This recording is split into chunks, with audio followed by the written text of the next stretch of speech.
from BC Place. It's Australia versus Turkey on SEN's coverage of the 2026 FIFA World Cup.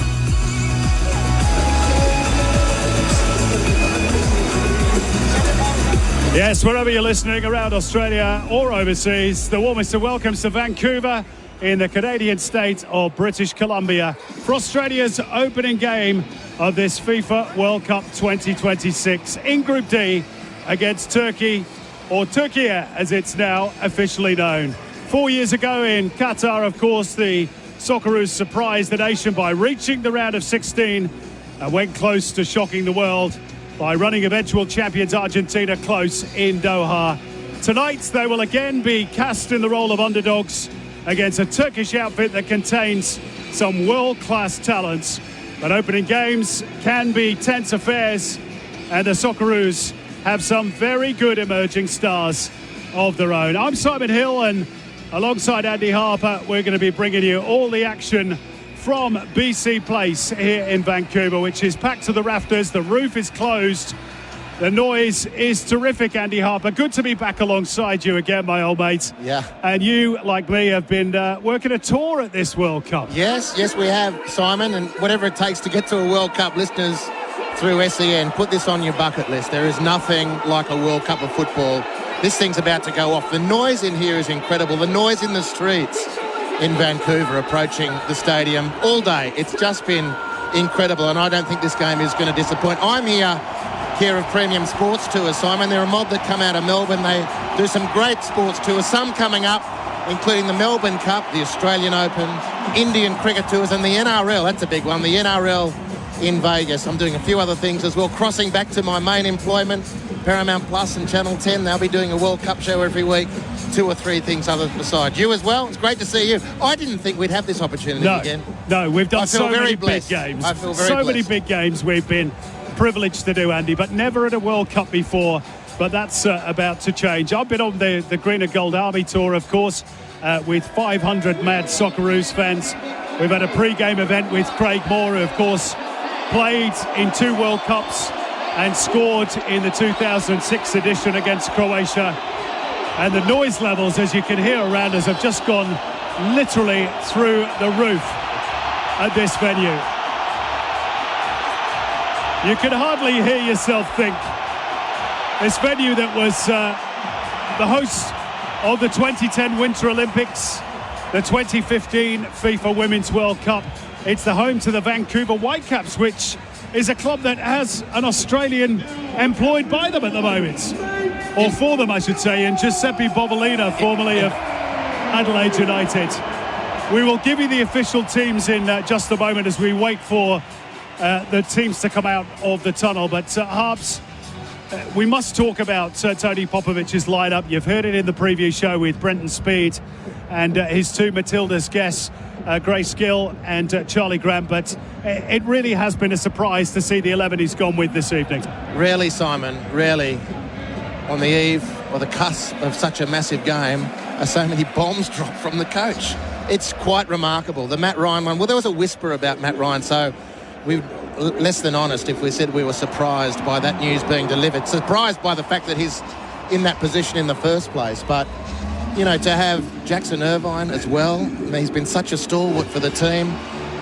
In Ryan and Irvine, that's captain and vice-captain. In what's ostensibly a pretty young team across the field, you've cut out 2 of your most experienced players, and Matt Leckie, the 3rd in that group, doesn't get a start either. They're really big considerations. Yep, Lucas Harrington, who has played some of the warm-up games, might have been expected to start as well, but he too has been left on the bench. We'll confirm the full starting 11s for both Australia and Turkey after the national anthems. At the moment, the lights have just dipped momentarily in the arena as we await the flag bearers. And what do you make, Harps, of this new FIFA initiative that not just the 2 starting 11s walk out to line up and hear the national anthem, but the entire squads form a semicircle around the centre circle? Do you know, Simon, there's a lot of things that have changed in this World Cup that have got a lot of people pretty unhappy. But on this one, I think everyone should be involved. This is a lifetime dream for any player, whether it's a Women's World Cup or a Men's World Cup, and to be included in all these things. I think it's actually one of the good things that's happened. Just adds to the occasion. I mean, the match day presentation is really sensational. Well, we just got a glimpse on our monitor of Connor Metcalf, who's looking rather stony-faced. He doesn't tend to get too flustered by many things, and I know he was irritated by the noise that has come out of the United States.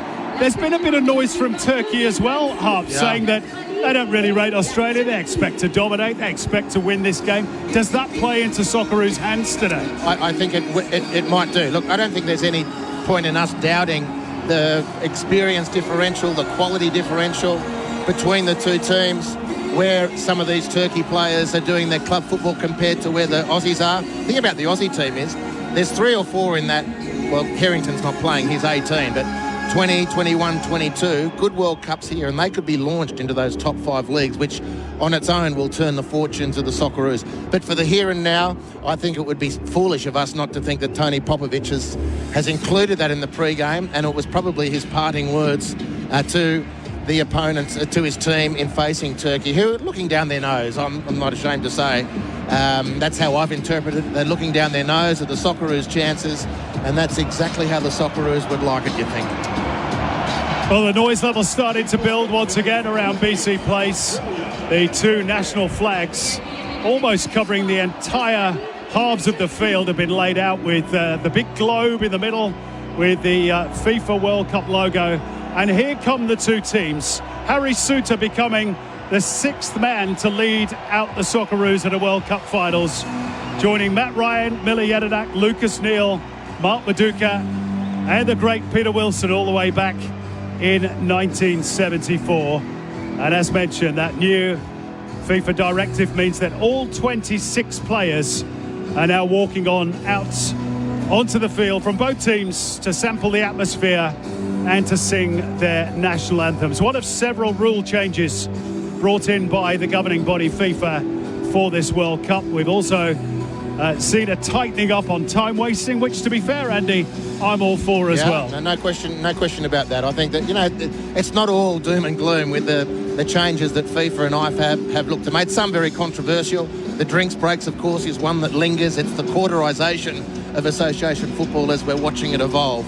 But 2 or 3 of these other things, this included presenting both squads in their entirety to stand around the centre circle looking across at their opponents, but linking, metaphorically at least, through the national anthems with the rest of the squad. I like it. It's great. The pitch, Simon, just looks incredible.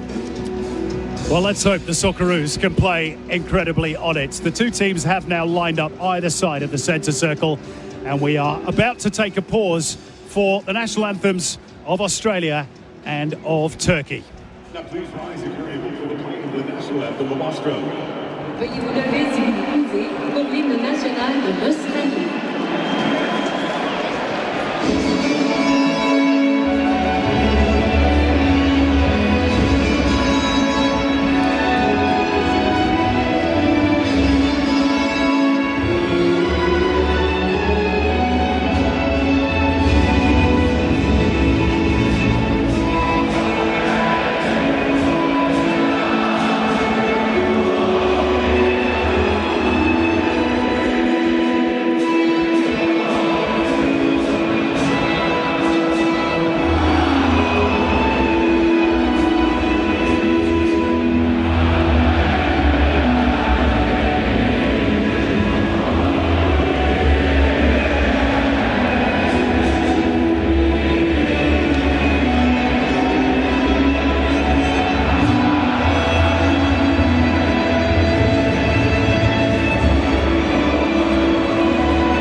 Please remain standing if you're able for the playing of the national anthem of Turkey.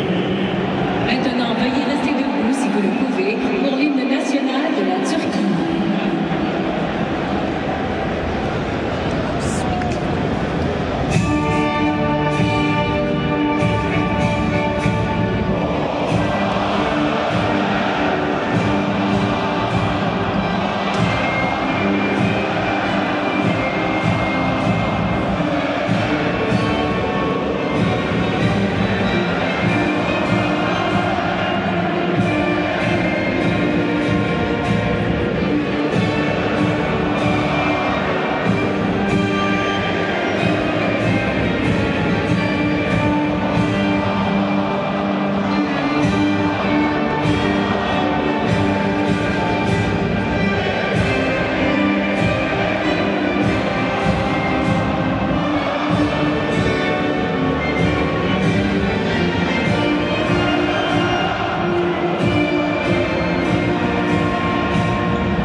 two national anthems lustily sung by a capacity crowd here at BC Place. In terms of the team news, if you are just tuning in, Tony Popovic has sprung a huge surprise in his chosen 11, benching both his captain Matt Ryan and his vice-captain Jackson Irvine, handing World Cup debuts to Melbourne City's Patrick Beach in goal and Sydney FC's Paul Ocon-Engsler, who's a little bit teary during the anthem.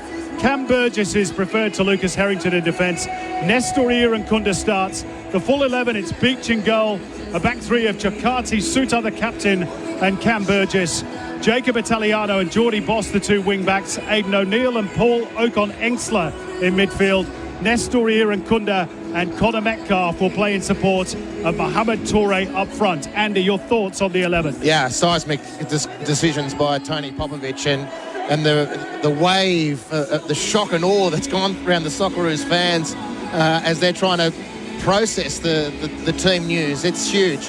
And some bombs have gone off more than others. The Matt Ryan, Jackson Irvine combination is huge. On the first game, such an important stage to hack so much experience out of your starting 11 is a test that now the team that's been picked has to pass. And there's no reason to think they can't or won't pass that test, but it does leave that sort of Damocles hanging over things, doesn't it? As for Turkey, their main man, Kenan Yildiz, has been struggling with injury and is left on the bench. But their other injury concerns have all been past fit. Çalhanoğlu of Inter, Ferdi Kadiolo of Brighton and Hove Albion, and Arda Güler of Real Madrid. Their full 11 in goal is Urcan Çakir, a back four of Zeki Çelik, Maria Demiral, Abdul Karim Bardakci, and Ferdi Kadiolo. In midfield, it's Ismail Yüksek and Hakan Çalhanoğlu, the captain. Orkun Koçu will play on the right-hand side. Arda Güler, the number 10. Barış Yilmaz on the left. And Kerem Aktürkoğlu will play as the lone striker. He's not a natural number 9.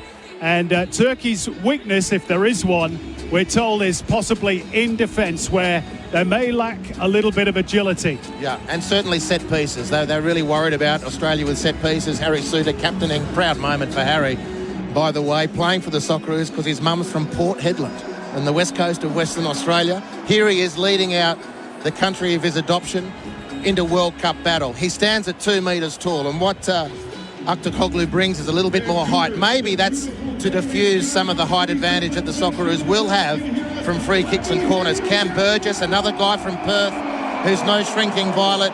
Chirkati, the third of the back three, out of Perth, plays for Parma. He stands at 6'3" as well. 3 very strong players in the air. So you would imagine that part of the thinking from Turkey with the selection of Aktürkoğlu is to bring in a little bit of extra height to see off some of this Australian danger.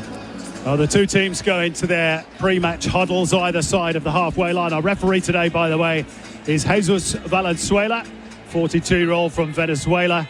Tatiana Guzman is in VAR from Nicaragua, assisted by Juan Soto of Venezuela and Fu Ming of the Chinese People Republic. So we're just about done with all the pre-match pleasantries. The noise levels rise again, once again, around this wonderful venue. Australia playing in their usual green and gold, Turkey all in red. Australia are going to kick us off. And the expectations, as ever, high amongst the Socceroos faithful, who travelled here in huge numbers. 10,000 of them in the stands here this evening. Mohamed Toure gets Australia's 7th World Cup finals campaign underway. A very even group on paper, with the United States and Paraguay to come. Can they get off to a good start today? They're looking to go on the attack right from the off, deep inside the Turkish half of the field, but it's going to go out for a Turkey throw in. Andy Harper. Yeah, Australia playing for territory early. Pretty standard nowadays in football. The long ball, try and win the second effort up front and then keep your opponents pressed into their own defensive area as they look to play out. Turkey with the free kick now, just approaching halfway. So Australia's early bluster, a little bit of an opening there for Jacob Italiano, but Turkey have seen away the initial thrust. This first half on SEN for Valvoline, the original engine oil and official supporter of the 2026 FIFA World Cup. Turkey are in possession just inside their own half, to the left of the centre circle, with their captain Hakan Çalhanoğlu plays it back towards Maria Demiral, and they will inch forward towards halfway. Sometimes opening matches, Andy, can be a little bit cagey, particularly in the first 10 or 15 minutes. I think that's certainly the case. That's our experience. But the way, a part of the selection for the Socceroos, I think, is to bring that extra bit of youth and energy to really try and pin Turkey down. They've managed to win some nice possession. Connor Metcalf breaking down the right-hand side. And he's managed to shake off Çalhanoğlu, and it was an awkward cross to deal with. But deal with it Turkey did for the moment, and they've got it away to safety, but only as far as Cercati. Now Jacob Italiano on the right, looking to cross into the penalty area, and it did drop kindly for Nestor Iyankunda, who gets a second bite at the cherry.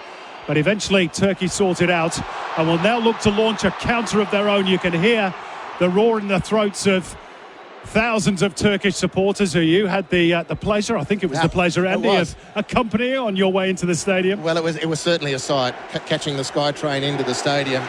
The street march for the Turkish fans went for 3 blocks. Listen to them as well. I think they're winning the singing competition at the moment as well, the Turkey fans. But things ramp up when their number 8, Arda Güler, gets the ball, the young star from Real Madrid. Well, here he is on the ball just as you speak, and Australia with a little bit of miscommunication there. Nobody tracked that ball, and Güler was able to run onto it unchecked. Australia have regrouped their shape now, but the ball is with Kökçü on the edge of the Australian penalty area, now with Kadioğlu, and the shot from Hakan Çalhanoğlu is deflected behind, and the game's first corner belongs to Turkey, Andy Harper. And the Poppadome, as it's referred to, is unbreached, standing strong and tall, and in their collection around the penalty area. Turkey stringing some passes together. It does depend a lot, the Turkey cause, on Arda Güler, the young 21-year-old. He is such a superstar. It is a blessing for Australia that he comes in at least a little less than 100% fit, but still a wonderful player. He set up that attack, the result of which is this corner now for Turkey. Maybe the first test about to arrive for Patrick Beach. Çalhanoğlu's corner, and that came off an Australian head again.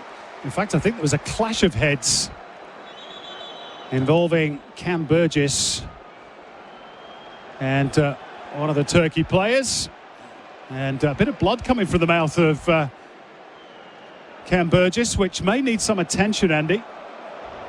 Yeah, well, I think it was actually a friendly fire, was it? The arm of Harry Suter that caught him. Yeah, I think it was. Here's the reprise corner for Turkey. Çalhanoğlu again from the near side of the stadium as we sit. Australia deal with the first phase, but it's still not completely away. This is Kadioğlu. Still plenty forward in this attack for Turkey. And eventually it glances off the head of Jacob Italiano and out for a throw. Setting for a longer throw. Just the last time Australia had the ball up around Turkey's penalty area, the ball falls to Nestor Iyankunda, and 10,000 Aussies in the stadium were expecting him to shoot.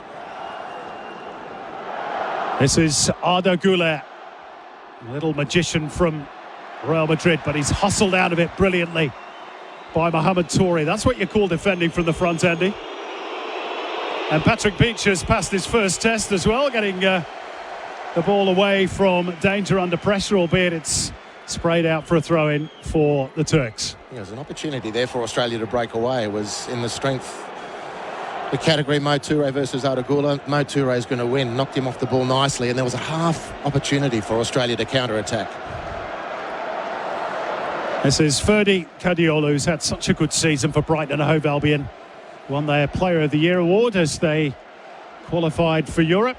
Not too often that they do that. The club very much on the rise, as is the Turkish national team, back in the World Cup after a 24-year absence. We all remember the last team that played for them at the World Cup in 2002, because they reached the semi-finals, finished third on that particular occasion. Yeah, Turkey are one of that group of nations you'd have to say are the great underachievers. The passion for football in that place is unbelievable. It hasn't translated into international success. Turned back by Zeki Çelik. They're about midway inside the Australian half of the field. Now they look to accelerate into the penalty area. Cam Burgess providing cover at the expense of a throw. Yeah, it was a nice exchange from Turkey, but again, Australia's defence well coordinated. Cam Burgess clearing without trouble. Nearly 6 minutes played. Our clock for Valvoline, the original engine oil. It's Australia 0, Turkey 0 in this FIFA World Cup 2026 Group D opener on SEN. Simon Hill and Andy Harper with you in commentary, as we will be for all three of Australia's group games. And at the moment, Australia are pinned back into their own defensive third with Calhanoglu in possession. And he gets the return ball from Zeki Celik, the Roma defender. Lovely little dummy by Goulart, and he's looking to steer it into that top corner. He's not been successful on that occasion, Andy, but that's a little glimpse of this young man's talent. Well, it was the awareness to let the ball go, let it through his legs. He continued his run, and the first time pass put Goulart in front of goal. It was Ocon Hengsler who got sucked in to that dummy from the Real Madrid maestro. But then he couldn't. From a reasonable angle from him, he scored plenty of goals from exactly that part of the field, just on his left foot to the right of the goalpost, outside the penalty area. Here's Connor Metcalfe down the other end, with the Australians up out of their seats. Mo Toure looking to find the angle for the cross. In the end, he does get a touch off Abdul Karim Bardakci, and Australia have their first corner, which brings the roar to the throats of the Socceroos fans. And here's the threat for Turkey. That have identified it pre-game. It's the part of Australia's game that makes them most nervous. And Connor Metcalfe doing so well to win the corner. He started very positively. Well, he won the corner, and he is going to take the corner. Connor Metcalfe. Sutar looking to make his run at the back post. It's gone all the way through to the goalkeeper.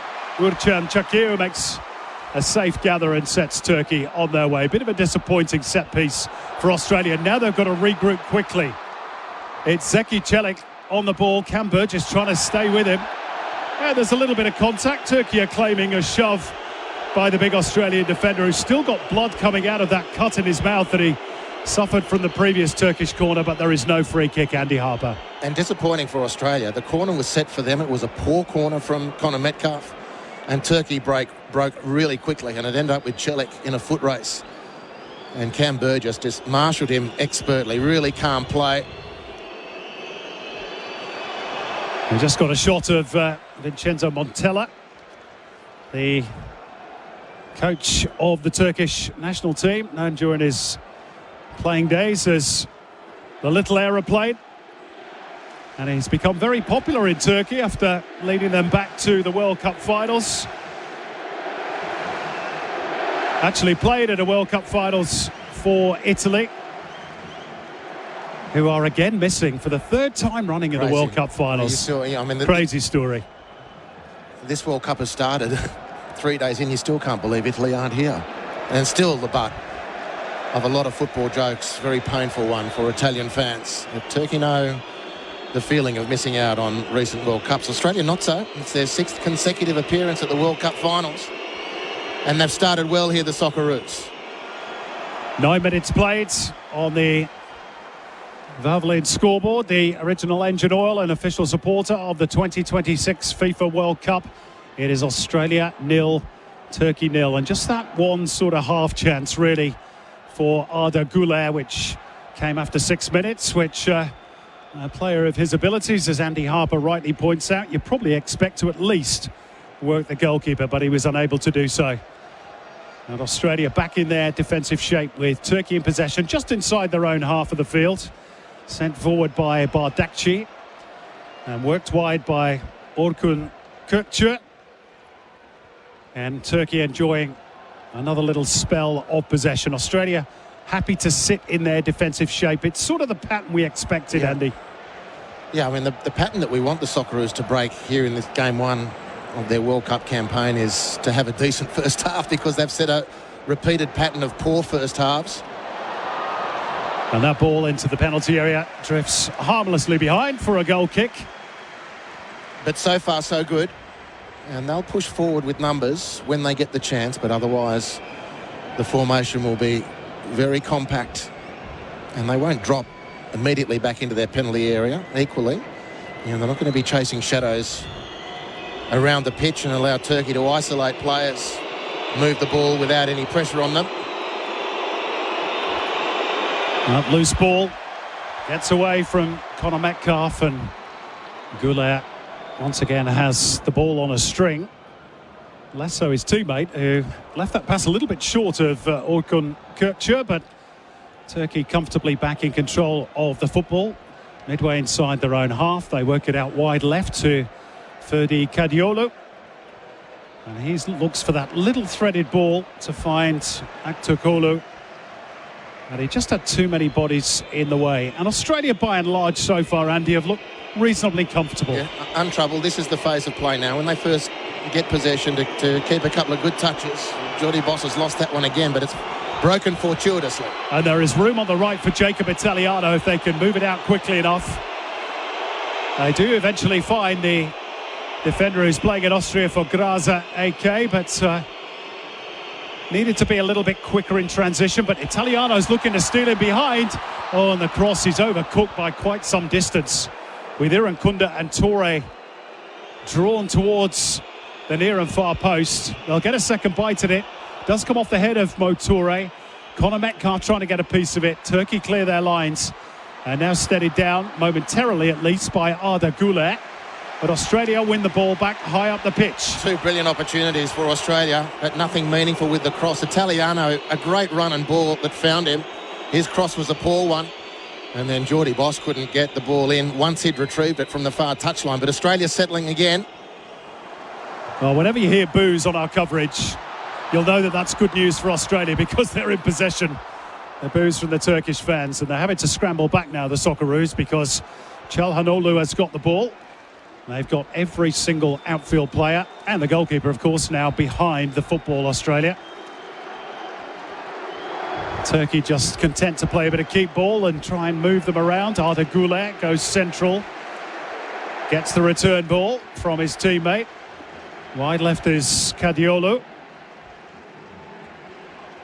Australia have never actually beaten Turkey. They've only played each other twice. Both friendlies back in 2004, both in Australia. And both ended in wins for Turkey. This is Barış Yılmaz looking to get it across, but he was off balance. The cross falls over the top of the goal, and it's a Socceroos goal kick. Well, Turkey, for all their very promising pieces of possession and territory, the crossing has been poor as well, delivery into the box. Australia's record on match day 1 of the World Cup doesn't necessarily make for great reading, Andy. One win, which was against Japan back in 2006. We all remember that one. And 5 defeats 4 years ago. Of course, it was a 4-1 loss to France after Craig Goodwin had given the Socceroos an early advantage. And they are looking to spring the offside trap here. Look at Jordi Boss go. Goodness me. Look at him go. Jordi Boss thought for a moment he might have won a corner, but that was pretty impressive pace he showed across the floor, but in the end he got the final touch, and it's a goal kick. Well, he burnt the newly laid grass. This is the first football match played on this new turf. It's normally synthetic grass for MLS and the Canadian Football League, where the BC Lions play, but it's been ripped up and laid beautifully as well. It looks magnificent, and Australia and Turkey treated to the maiden run. And didn't Jordi Boss run then? Geez, he can move. The flyer from Hopper's crossing. He's had quite the season for Feyenoord in the Dutch Eredivisie. 36 games, 4 goals, but 9 assists from left fullback. Although, of course, he occasionally does play a little bit further forward than that. Jacob Italiano steering the ball all the way back to Patrick Beach, who as yet has been untested, and referees are going to bring them all the way back for an offside against Barış Yılmaz.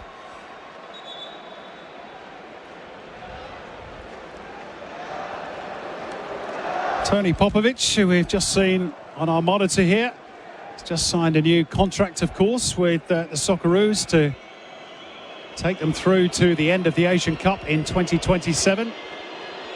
Interesting time to make that announcement, Andy, just before the World Cup started. Yeah, the timing was remarkable, really. It's done now. I can't really remember in all the World Cups we've watched an announcement like that being made by Australia or any other country, but it's sorted now. Launched forward, and Mo Toure is onto this one. He's level with the Turkish penalty area, waiting for support to arrive, and he couldn't get past the defender. Maria Demiral. It is going to be a corner, though, for Australia. Demiral protesting that it should have been a goal kick.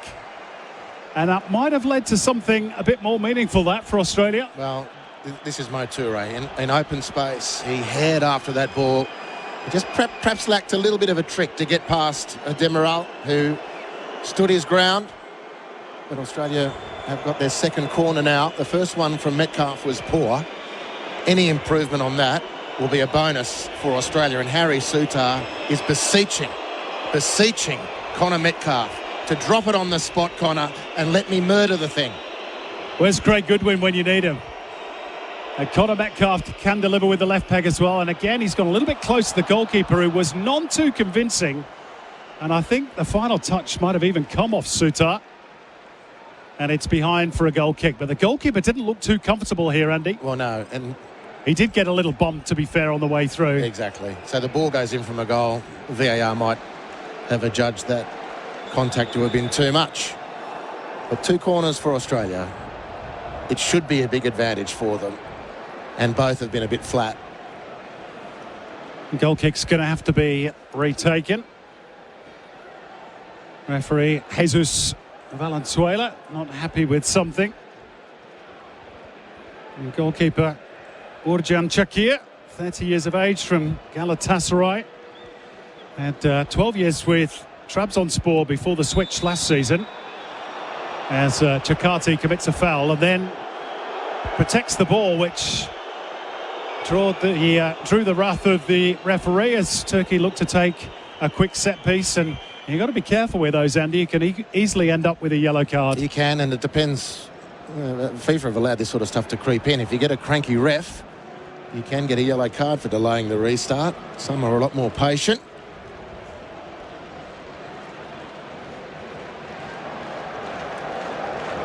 Well, so far the pre-game comments of Hakan Çalhanoğlu have been largely correct, that they have dominated the game in terms of possession. No real chances apart from that half opportunity for Arda Güler. Might be one brewing here though. It's fired over the top from the edge of the box by Ferdi Kadiolu. Yeah, and again, Patrick Beach not called into action, Andy. Another shooting opportunity for Turkey. And Australia's defence is well organised. The spacing between the players is very good. And time to shoot, but not the technique to deliver. Another one comes and another one goes for Turkey. Australia getting stronger as the game goes on. Patrick Beach restarts play with a long launch forward, but straight onto the head of Kadiolu. Return with interest by Aidan O'Neill, and Mohamed Toure's got away from his marker for a moment. Gets to the byline and then the feet got in a little bit of a tangle. And it comes off the standing leg and goes behind for a goal kick. Toure rather cheekily claiming a corner. Well, the good and the bad of that is that Bardakci now, the left stopper, left central defender for Turkey, knows he's got his hands full with Toure in a foot race. He showed great strength and athleticism. He just lacked the finishing moment there. Yeah, Mo Toure has had such a great spell since arriving at Norwich City. 10 goals and 3 assists to boot in 12 appearances in the English Championship. Last scored for Australia in the Soccer Ashes series against New Zealand in September of last year. Got both goals, both his international goals in that particular contest. And he's the man leading the line for the Socceroos this evening. They're not going to get many opportunities, Andy, but when they do get one, you hope they've got the quality to take it. Well, they're showing great composure at the moment. They haven't enjoyed much possession, but they're working through the lines now as Australia breaks over halfway. Okan Ensler with a really cheap giveaway. And they're the moments that change games potentially. Kunda was free. Okan Ensler found the defender between he and his Socceroos teammate, when a completed pass to Nestori was certainly on the cards. 20 minutes played in Vancouver. The clock for Valvoline, the original engine oil. It is Australia 0, Turkey 0. You're tuned to the 2026 FIFA World Cup game between Australia and Turkey, live on SEN.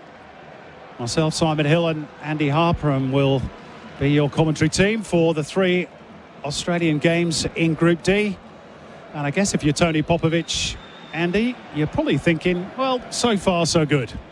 Well, again, just to bring up the theme, the repeated one of Australia under Popovic having poor first halves and good second halves. Well, they've broken that pattern. They've been very solid. They need to be a little bit better in possession and make the most of the chances that come. But their defence has really blunted Turkey. Have had good possession. Socceroos opponents today, but they've not really threatened Patrick Beach in Australia's goal so far. And another attempted threaded ball through is cut out by Jacob Italiano, who has made a good start on his World Cup debut. Had something of a breakthrough season in Austria. And so far, at least, it looks as though he's the answer to that problematic position on the right-hand side of the Socceroos defence. Well, it's one part of the Socceroos 11, which is probably the most contested. Lewis Miller, of course. All things considered, you would have expected to have been selected. The Blackburn Rovers player, but he ruptured his Achilles, which opened the door for Jacob Italiano. Talking of contests, Mo Toure brought to ground, Australia free kick, but that is the signal for the drinks break with Drinkwise, drinks break sponsor of SEN's coverage of the FIFA World Cup 2026, official radio broadcaster for all the goals, for all the corners, for all the passes, for the underdogs, for the champions, for the all-conquering moments, for the watch parties you might be attending during the tournament, maybe at home, maybe at the pub, maybe at the club. The Cup only comes around every 4 years. You want to experience and remember those moments, cheering with family, friends and other fans, celebrating together as one, celebrating at the right pace and looking after yourself while you do it. So if you're choosing to have a drink, make sure it's in moderation. Remember, you won't miss a moment if you drink wise. Drink Wise, drink break sponsor of SEN's coverage of the FIFA World Cup 2026, official radio broadcaster. And Andy, while the players have a breather, you can give us your summary of the opening 20 minutes or so. In general, Simon, I think the game's followed a pattern that was expected. I'm pleased at the end of the first quarter. Do we officially call it that now? It feels like it, doesn't it? It does feel like it. I think Tony Popovic will be very buoyed that the output has been excellent from the Socceroos. They've had trouble in first halves of matches, and they're not waiting till the half-time spray from Tony Popovic to correct things. They've been very, very solid. They need to be a little better in possession. And one or two passes when they've been settled, which really could have turned the screws for Australia when came unstuck, which is a frustration, I'm sure. Correctable, most certainly. The young guys have done well since they've come in. You know, all the talk, and there was a lot. We were part of it. The huge selection shocks have, you wouldn't say the decisions have been vindicated yet. There's been nothing really on the edge to go one way or the other. But the guys who've got the nod, Paul Oakon-Engstler in midfield for Jackson Irvine, doing very, very well. Well, football's version of the seventh inning stretch is out of the way. And the coaches have had their say. And Tony Popovic, I mean, we can't hear what he's saying, obviously, from this vantage point high in the stands at this wonderful venue, Andy, but seemed to be perhaps making that point quite stridently that possession's got to be a little bit better, the passing's got to be a little bit cleaner. And interestingly, in the time they had, Simon, Tony Popovic spent most of his time one-on-one with Mo Toure. And I think that's to encourage Mo's attacking play, but also as he's dropping to get the second ball and to make sure that the Turkish captain, Hakan Çalhanoğlu, doesn't run the show. And he needs that pressure from his blind side to come from Mo Toure and maybe knock him off the ball, pinch a little bit of possession. That was really interesting. All the other players were left to the rest of the coaching staff to sort through this and that, but it was Mo Toure who got the special treatment from Tony Popovic, who I think will be very satisfied with the opening period here.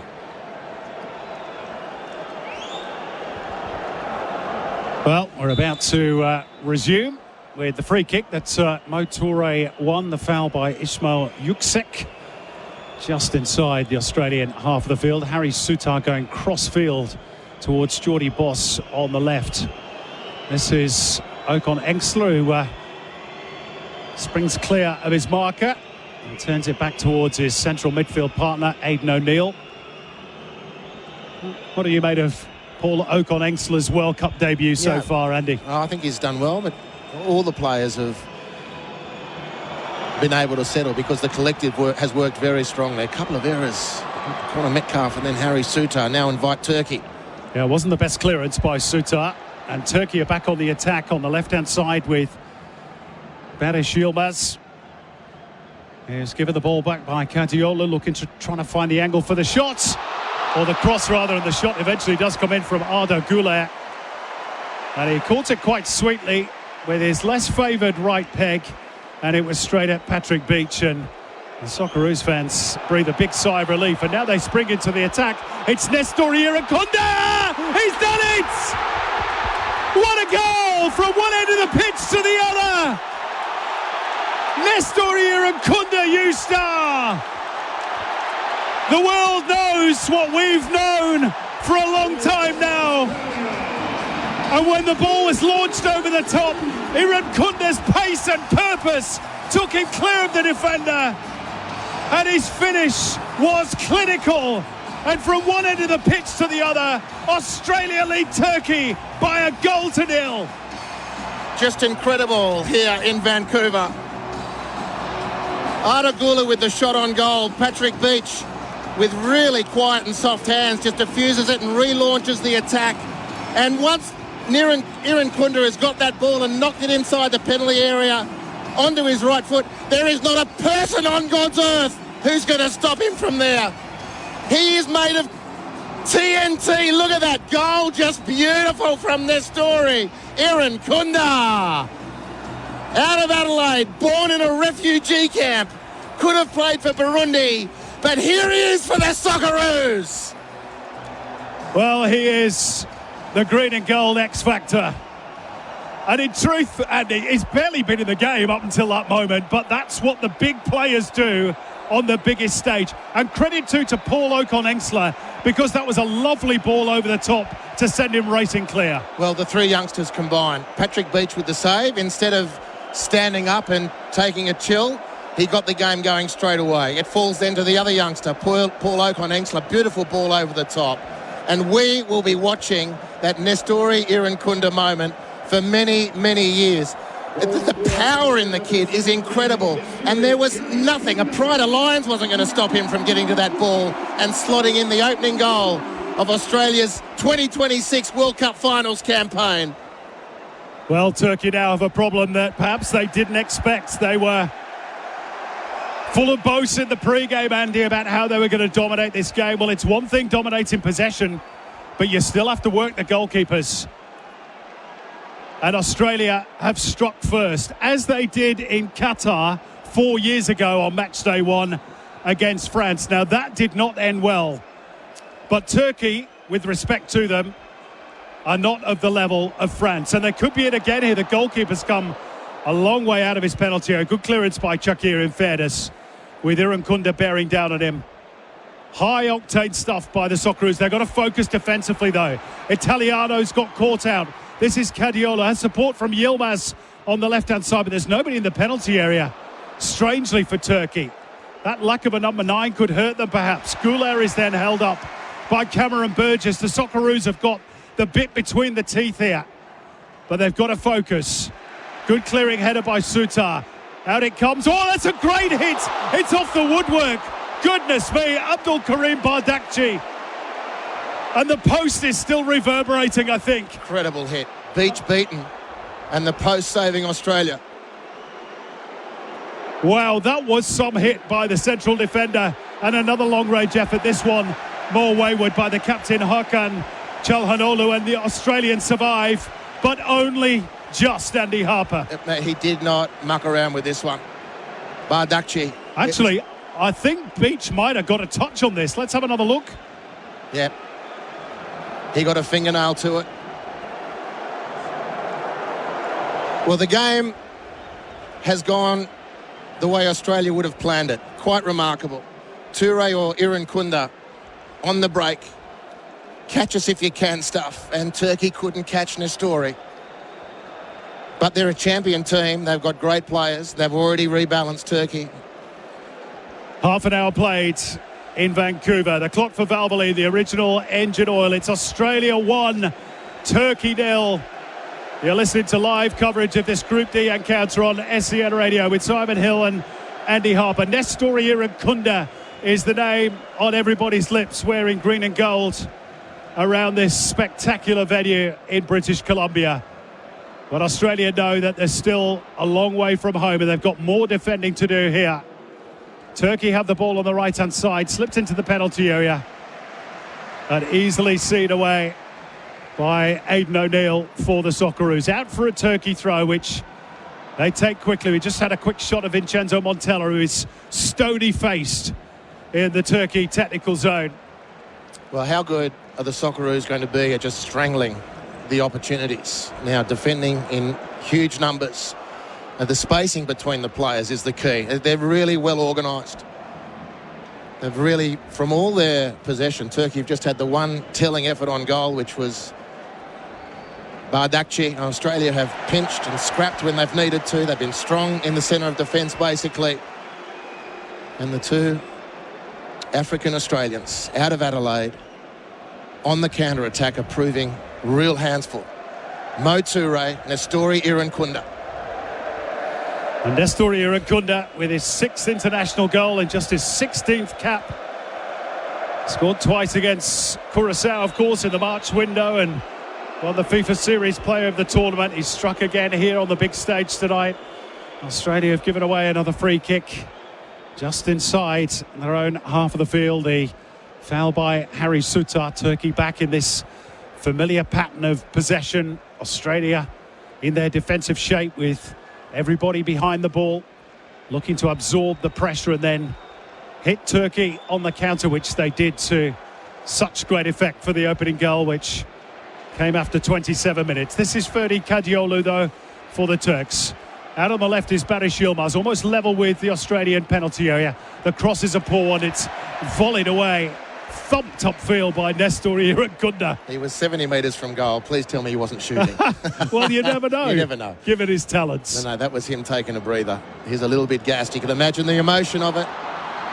Well, Australia got a little bit lucky there as Turkey looked to spring into the penalty area. The ball ricocheting off an Australian and back to the grateful arms of Patrick Beach, who will launch it long off the head of Maria Demiral for Turkey. We just had the match momentum stat pop up on screen, and it is basically, Andy Harper, all red, save for one little patch of green and gold. But it doesn't matter how much of the play you have, it's about scoring goals. And Australia have the one that matters so far. Mo Toure has committed a foul, just dragging his opponent back. Free kick to Turkey, deep inside their own half. And it's not a free kick he intended to give away, but it's not a bad one to concede. Here's the shot. We're just seeing the shot saved by Goulet. Patrick Beach with the quick release, and pictures that Australians will cherish for generations. What a moment for Nestori Irankunda and this Socceroos team, and the 10,000 Aussies in the stadium, and all those listening on SEN. What a privilege to be here, and what a start from Australia. Nestori Irankunda, just the 10th Australian to score at a World Cup. Men's World Cup, that is, of course.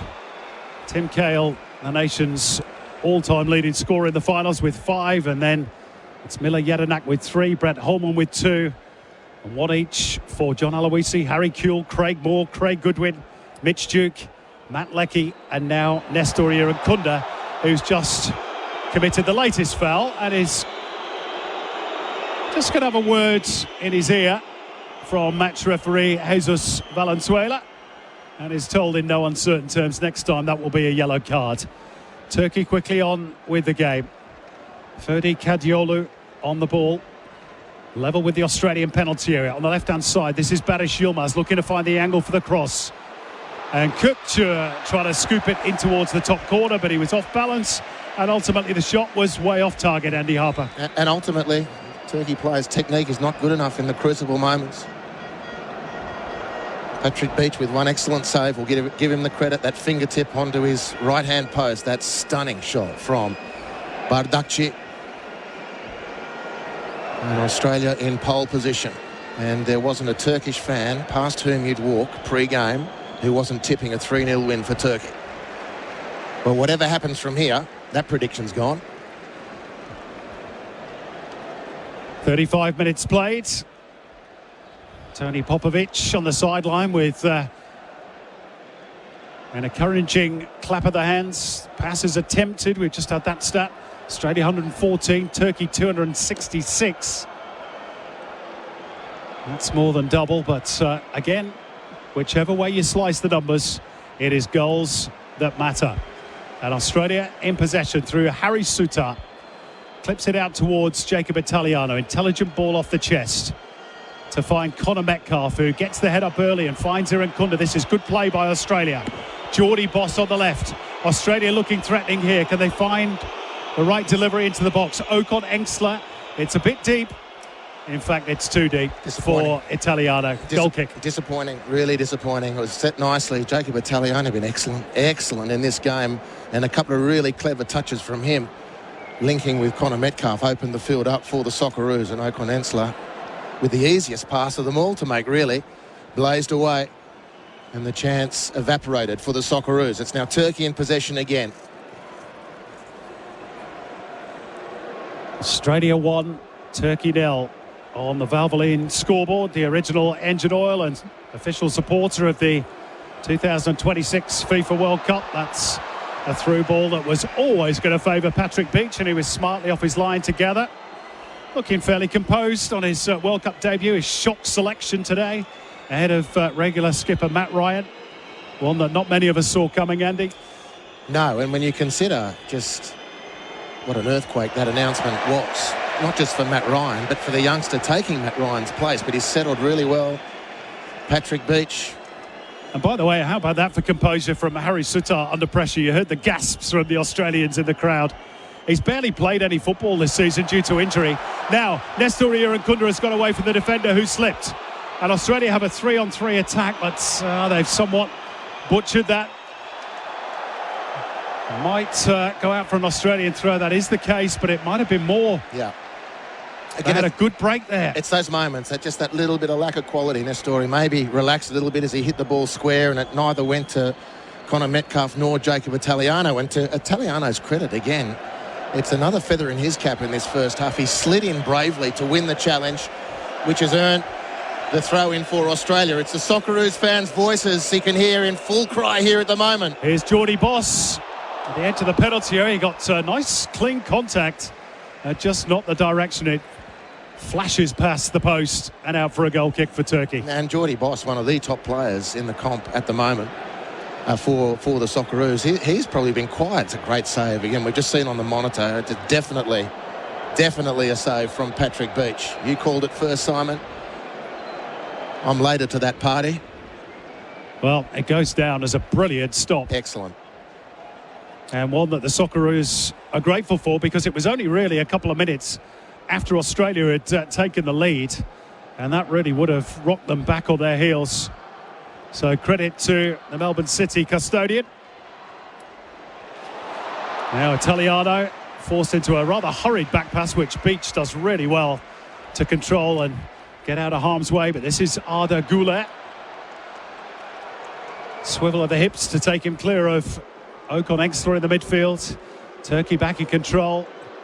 Güler rolls it into the path of Abdul Karim Bardakci, who had that shot that was tipped onto the post by Beach.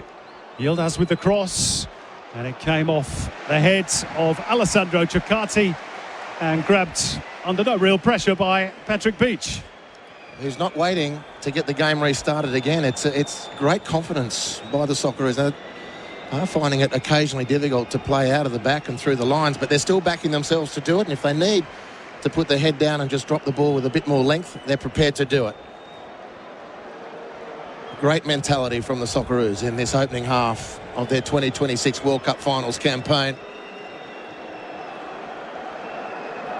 And they have made the perfect start thanks to Nestor Irankunda. His goal on 27 minutes, dividing the teams as we head into the last 5 minutes of this first half. The clock for Valvoline, the original engine oil, official supporter of the 2026 FIFA World Cup. There's a bit of space here on the left for Ferdi Kadiolu for Turkey. Now it's with Barış Yilmaz, and again that familiar pattern of players waiting in the middle, Andy, and the ball just not arriving for Turkey. Yilmaz, the peroxided left winger for Turkey, I'd say has had more possession than any other player on the field, and he's not delivered a thing yet. It's up against Jacob Italiano, in my opinion, not really noted for his defensive strength at this point in his career, but he's been excellent, Italiano, in this first half. And Turkey have just kept knocking on the door, but nothing more than that. I do wonder whether Vincenzo Montella might be tempted to make a change and bring on Kenan Yildiz in the second half, his big star from Juventus. Here's a chance, though, into the penalty area. And it's fired well wide again. Same player, Arda Güler, same result. Patrick Beach untested. It's not a great shot, but Tony Popovic won't want the chances racking up for Güler. He's not going to keep missing all night. Okan Ensler, perhaps if you could get there just a little half-yard closer. It was a good stretch from the young Sydney FC midfielder to put the extra pressure on, and Güler blazed away. And you're looking at this performance as much as it was expected. Well, the game plan was expected. Delivering it's another thing. The only one really who hasn't contributed the way they might, Simon, so far is Jordy Boss. You know, he's one of the leading lights of the team. He's had a great domestic season, picking a big second half for him. And if he can add to the collective here. Here is Irankunda. Goes to ground. Referee says no foul. Australia's still in possession. And Jordy Boss did have that effort, of course, some moments ago. That flew wide of the post, but here's a break. It's 5-on-3 for Turkey. Danger looming for Australia. Burgess can't cut that one out. Okan Ensler gets back and gets a touch, and now Burgess will lash the ball upfield, and Australia survive. But another little warning sign there, Andy Harper. Well, again, it was a poor pass. Okan Ensler has been good tonight, but he's lost a couple of balls, and that straight pass from him was intercepted. Great chase back from Aidan O'Neill. And Okan Ensler not far behind in repairing the damage that his errant pass created. A half-time whistle just 2 or 3 minutes away. There will be some stoppage time to be added, of course, primarily for the drinks break. But Australia at the moment holding firm, protecting that lead, given to them by Nestor Irankunda. Yilmaz trying to get to the byline again. It is going to be a Turkey corner, despite Jacob Italiano's protests. Yeah, it's a super effort again from Italiano. He's just not given a thing away. Well, they've overturned that decision. Of course, the new rules at this World Cup that so long as the decision is made quickly by VAR, they can rule and tell the referee, no, you got that one wrong. It's a goal kick, not a corner, and that's what they've done. Yeah. Well, it was super work from Italiano. Has had a stellar first half. And to be fair, we thought, Andy, pre-game that might be the area of the pitch that was a problem for Australia. Well, we're not the only ones, clearly, Simon, because Turkey have driven most of their traffic down at Jacob. He has been sensational. Metcalf. Nice roll and release for Boss. Here's Irankunda into the box where he lost his footing. And ultimately the ball. And now Australia must scramble back. It's good scrapping by Okan Ensler, because Turkey are very quick in transition. But they smelt the danger on that occasion, Australia. Yep. They're recovering well and now playing their own way through. Here's Boss. Can he deliver? Irankunda with pace. Taking on Maria Debadal. He has Boss alongside him. Still Nestor Irankunda. And this time it's straight at the goalkeeper. Goodness me. The Australians in the stands were out of their seats. Okan Ensler has then won the ball back momentarily for Australia, but carried it over the sideline for a Turkey throw. But goodness me, Nestor Irankunda is frightening the life out of Turkey's defence. This is going to sound like a big one, Simon. There are a few players on the planet like Nestori. He is uncontainable when he's in this mood. The challenge for him is to get in that mood and with that output more consistently. But the power and the speed, it's frightening. We tick over into the first of 4 additional minutes at the end of the first half. Still Australia 1, Turkey 0. Simon Hill and Andy Harper in commentary here in Vancouver. Motore trying to break through midway inside his own half. No way through for Australia. It's back with Kadiolu on the left, midway inside the Australian half of the field. Yilmaz, who's had so many chances to put in a decent cross and hasn't really delivered as yet. This is Arda Güler. It's very tight in there. Well, they're just trying to play a little too intricately there, you sense, Turkey, but Australia couldn't clear their lines. A little bit of fatigue kicking in as well. You're seeing in that last little passage of play, Connor Metcalf, the most recent, a chance to hack the ball clear, which is the option they take, but didn't really have the energy to focus necessarily. Clever ball by Kadiolu into the penalty area. Aktokolu back for Yilmaz, and beat chops to punch. He got good distance on it, in fairness. Yeah, nervous moments these for Australia. Visibly tiring the Socceroos. Turkey setting up with possession again. If they're not careful, the Aussies, they will pick that pass, Turkey. They need to get to half-time with that 1-0 scoreline still intact. Yilmaz on the left. Oh, but miscommunication between him and Orkan Kukçu. And that pressure valve is released for Australia. Simon, that was the moment. That really was the moment for Turkey. Australia visibly fatiguing as we go into the last 2.5 minutes of added time on this first half. It's been a brilliant first half for Australia. Getting a little bit ragged in these closing moments. And the Turkish fans rose with the volume because they knew that was their chance as they built down the left-hand side again. But the attack comes to nothing. They've been very disappointing in that phase of the game. Have Turkey, Yilmaz and Kukçu in combination that last attack, playing the ball out for the goal kick, which was providing welcome respite for Australia. And again, I asked the question, Andy, depending on his fitness, do they bring on of course they do. Kenan Yildiz second half? Well, even as early as half-time? Of course they do, if he's got anything in him, because the left-hand side hasn't worked for them. They've clearly identified their left-hand attack. We go again down that part of the field now. Here's Yilmaz once again. Creates an angle for the cross, but opts to go back to Çalhanoğlu. Australia sat so deep on the edge of their own penalty area. Volleyed away to safety by Okan Egsler. Retrieved by Abdülkerim Bardakçı, and Turkey will have to start again. We've almost played 3 minutes of stoppage time. There's 4 minutes, or a minimum thereof, to be played. And Australia, at the moment, would love to be back in that dressing room and having a bit of a breather. Here's Arda Güler. Oh, it's brilliant skill by Arda Güler. Aktokolu just shaping to shoot, and that is a brilliant challenge by Cam Burgess. No, Simon, it was Chirkati. It was Chirkati, my apologies. What a tackle that was to save Australia's bacon. Still more defending to do in the dying embers of the first half. Wide left this time is Kukçu, going for the low delivery, and Chirkati's there again at the near post to see it out for a throw. Anywhere will do at the time being for Australia. They do look a little tired at the moment. Most certainly. What a brilliant tackle that was from Chirkati. Plays for Parma in Italy Serie A, where the fans have nicknamed him the Wall, and we saw clear evidence of it then. They're skirting on the edge at the moment defensively, the Socceroos. Can they see it out till half-time? Aktokolu trying to go around and in behind Cam Burgess, and Turkey have been smothered once again. Listen to the cheers from the Socceroos fans. That is half-time. What a first half for the Green and Gold.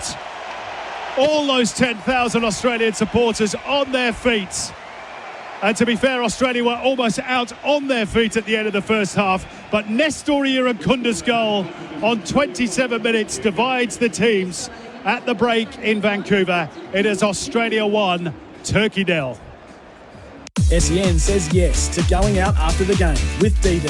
Cheap trips so you can do more. When you buy certified Australian made, you're backing local businesses, jobs and our economy right here. Broadcast sponsors of SEN's coverage of the FIFA World Cup 2026. Official radio broadcaster. When you're stuck in a long queue or sitting for a new hairdo, add some thrill to your wait with our $40 million jackpot every 3 minutes. Keno Go. Download now. 18 plus only. T's and C's apply. Gamble responsibly. Oi, tradies, what would you do with 22 paid hours off? 22 hours of non-stop golf? Nice shot. Fishing trip at the top end? Straight to the pub to shout the bar? Thrive has smart software built for small business that can save you 22 hours a week on boring admin. To celebrate, they're giving it back with the Better Things to Do competition. Win 22 paid hours plus $7,000 spending money. To enter, tell us what you do at thryv.com.au.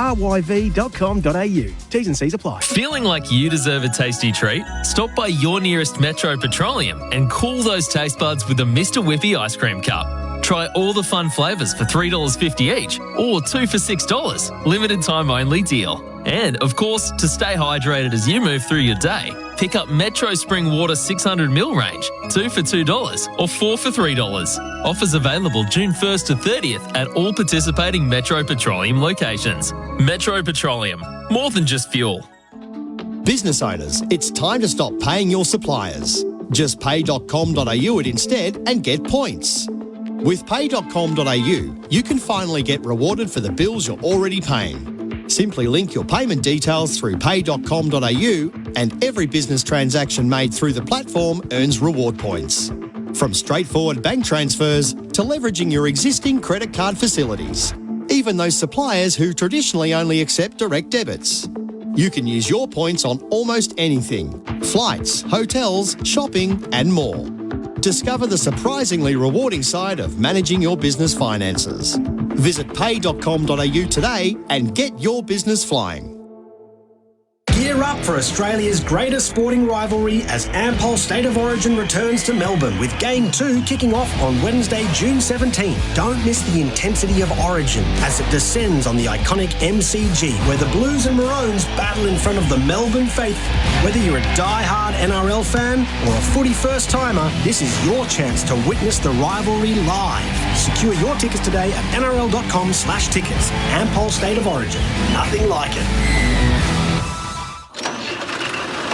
G'day, it's Gary. I'm a Kubota Love Tough man. When I get stuck, I talk to Joe from Peninsula Kubota. I wouldn't trust anyone else for machinery to keep my property in prime condition because Peninsula Kubota have the best range of Kubota tractors, mowers, skid steers and utility vehicles. Plus, the right advice for anyone on the peninsula with a farm or a lifestyle property. Speak to Joe and the team at Peninsula Kubota today or visit peninsulaKubota.com.au.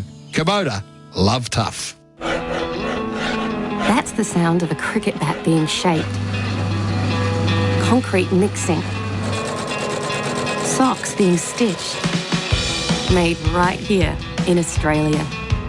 And when you look for products certified with the green and gold kangaroo, you can be confident you're buying an Australian-made product. You're backing local businesses, jobs, and our economy. Look for Australian-made and buy Australian. Say yes to turning into a Socceroo girl at the pub. Say yes to going out after the game. Say yes, I'm Dee Dee. Woo! Woo! When you're stuck in a long queue or sitting for a new hairdo, add some thrill to your wait with our $40 million jackpot every 3 minutes. Keno Go. Download now. 18 plus only. T's and C's apply. Gamble responsibly. SEN says yes to going out after the game with DD. Cheap trips so you can do more. When you buy certified Australian made, you're backing local businesses, jobs and our economy right here. Broadcast sponsors of SEN's coverage of the FIFA World Cup 2026. Official radio broadcaster. This is the 2026 FIFA World Cup. And it was straight at Patrick Beach and Socceroos fans breathe a big sigh of relief, and now they spring into the attack. It's Nestor Iraconda! He's done it! What a goal from one end of the pitch to the other! Nestor Iraconda, you star! But they've got to focus. Good clearing header by Sutar. Out it comes. Oh, that's a great hit! It's off the woodwork. Goodness me, Abdul Karim Bardakji. And the post is still reverberating, I think. This is more than just a game. The Global Game. Choices Flooring Halftime Floor Show. Choices Flooring. Style, comfort, quality. Helping you choose with confidence. Broadcast sponsor of SEN's coverage of the FIFA World Cup 2026. Official radio broadcaster. Yes, welcome back to Vancouver. This is the Global Game Choices Flooring Halftime Show with Simon Hill and Andy Harper. Oh, what a first half. We're going to recap everything that we've seen over the previous 45 minutes. Thanks to Host Plus, named Best Super Fun by Money Magazine, Finder and Mozo. That's a plus issued by Host Plus Pty Limited. Check the PDS and TMD at hostplus.com.au. Broadcast sponsor of SEN's coverage of the FIFA World Cup 2026. Official radio broadcaster. Well, we have seen some big moments here at BC Place Stadium in that opening 45 minutes. Not more so than that fantastic goal from Nestor Iraconda after 27 minutes. Australia fortunate to maintain the lead just 2 minutes after that Bardakji hitting the post with the help of a little touch from Patrick Beach, goes down as a fantastic save. Let's get the thoughts of our expert commentator, Andy Harper. Now, thanks to Chemist Warehouse, get discounted prescriptions and save more money at Chemist Warehouse. Broadcast sponsor of SEN's coverage of the FIFA World Cup 2026, official radio broadcaster. Harps, what a first half. Incredible first half. If you're sitting down thinking, apart from the selection discussions which were reverberating around the ground, everyone was imagining how the Socceroos might do this, what's the plan going to be, and give or take various names and individuals here and there. That was basically the pattern. Brilliant goal from Nestoria Nkunda. And let's say, Simon, equally brilliant, the save from Patrick Beach to keep it at 1-0. And Nestori's moment, which has given Australia the lead, was so hugely exciting. The guy is just so powerful and unstoppable from that sort of range in that mood. But if Patrick Beach isn't equally brilliant, we wouldn't be in at half-time with the lead that we have. So where do Australia go from here? I thought they did a brilliant job for 40 minutes and then visibly, to me, looked like they were getting a little bit ragged. Now, they need to address that in the first half. Pleasingly, this first half, in a break from tradition under Tony Popovic, was a very good first half, but he's got a lot of work to do now again in the sheds with the boys, because they can't continue for another 45 minutes the way they finished that first half. It was desperate. It was get the ball away anywhere. It was like, we've run out of gas. We need a break. You've got your break now. Popovic needs to recharge the batteries and reset the football mentality, because before that 40 minutes, including the goal, but the way they defended and played otherwise, is the form that can get them out of the group.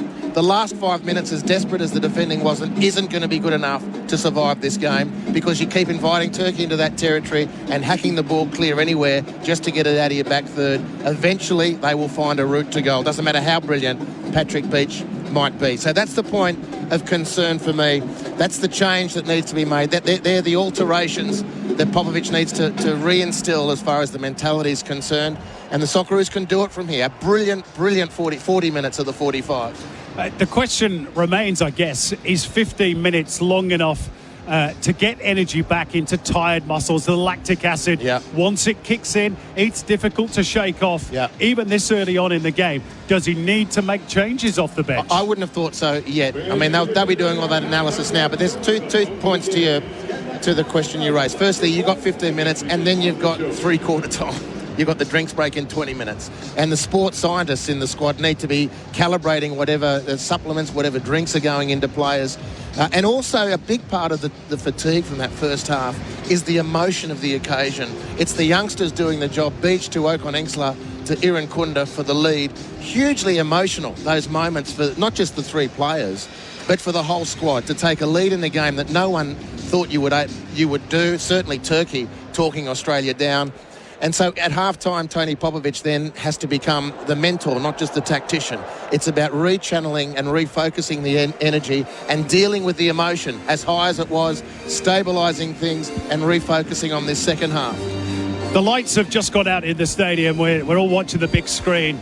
The roof tonight here is closed at BC Place. And I do wonder if that's sort of adding a little bit to the humidity and making it a little bit more difficult for the players. That's a very, very good point, Simon. It's certainly warmer in the stadium than it is outside. Beautiful day in Vancouver. No worries about the weather having a deleterious effect on the match, but the roof is closed. And it does make the air a little bit more cloistered and certainly warmer. That will be a factor, but it's the same for Turkey. You know, they've got to deal with this as well. And they've got to turn and chase Australia as they break on the counter-attack. So it's equally taxing. And the big thing for me is the emotion. Get the players settled again, get them refocused, cool themselves down inside as well as, if I can say, physiologically, and then get ready for another 45 minutes of battle. They were brilliant for 40 minutes. That's the model going through here. They can pick up 3 points and sit on top of the group with the US, with game 2 to come.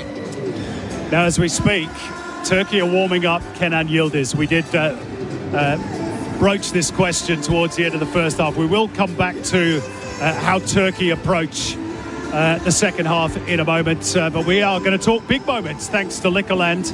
Game on, drinks sorted, legendary. Liquorland, broadcast sponsor of SEN's coverage of the FIFA World Cup 2026, official radio broadcaster. So, the big moments of this first half, Harps. Obviously, Nestoria Nkunda's goal really set this place alight.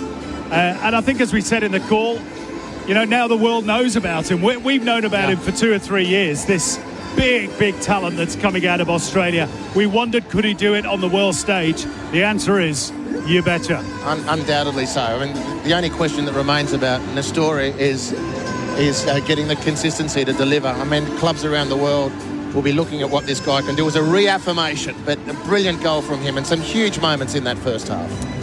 There were the thoughts of our expert commentator Andy Harper. Thanks to Chemist Warehouse. Get discounted prescriptions and save more money at Chemist Warehouse, broadcast sponsor of SEN's coverage of the FIFA World Cup 2026, official radio broadcaster. Our halftime partner, of course, is Choices Flooring, broadcast sponsor as well of SEN's coverage of the FIFA World Cup 2026, official radio broadcaster. We're back after a short break. SEN says yes to going out after the game with DD. Cheap trips so you can do more. When you buy certified Australian made, you're backing local businesses, jobs and our economy right here. Broadcast sponsors of SEN's coverage of the FIFA World Cup 2026, official radio broadcaster. Say yes to proudly showing up for your country and then losing your dignity on the dance floor. It's the Australian way. Say yes to going out after the game. Say yes, DD. Look out for Sunny to find your local Sunrise store. Whether you're craving a good cup of coffee, a sweet treat, or just a clean place to pee, they've got you covered. Just pop into your local servo with a smile, where happiness is served daily. That's the sound of a cricket bat being shaped. Concrete mixing. Socks being stitched. Made right here in Australia. And when you look for products certified with the green and gold kangaroo, you can be confident you're buying an Australian-made product. You're backing local businesses, jobs, and our economy. Look for Australian-made and buy Australian. Half-yearly clearance on now. Harvey Norman, Melbourne's kitchen and laundry appliance specialist. Hisense fridges from only $392. LG French door fridges from just $1,788. Front-load washers now from only $488. Big brand dishwashers now starting from just $544. And Westinghouse multifunction oven now just $488. Best brands, best range, best prices. There's more in store at Harvey Norman, Melbourne's kitchen and laundry appliance specialist. Half-yearly clearance on now. Conditions apply. Go!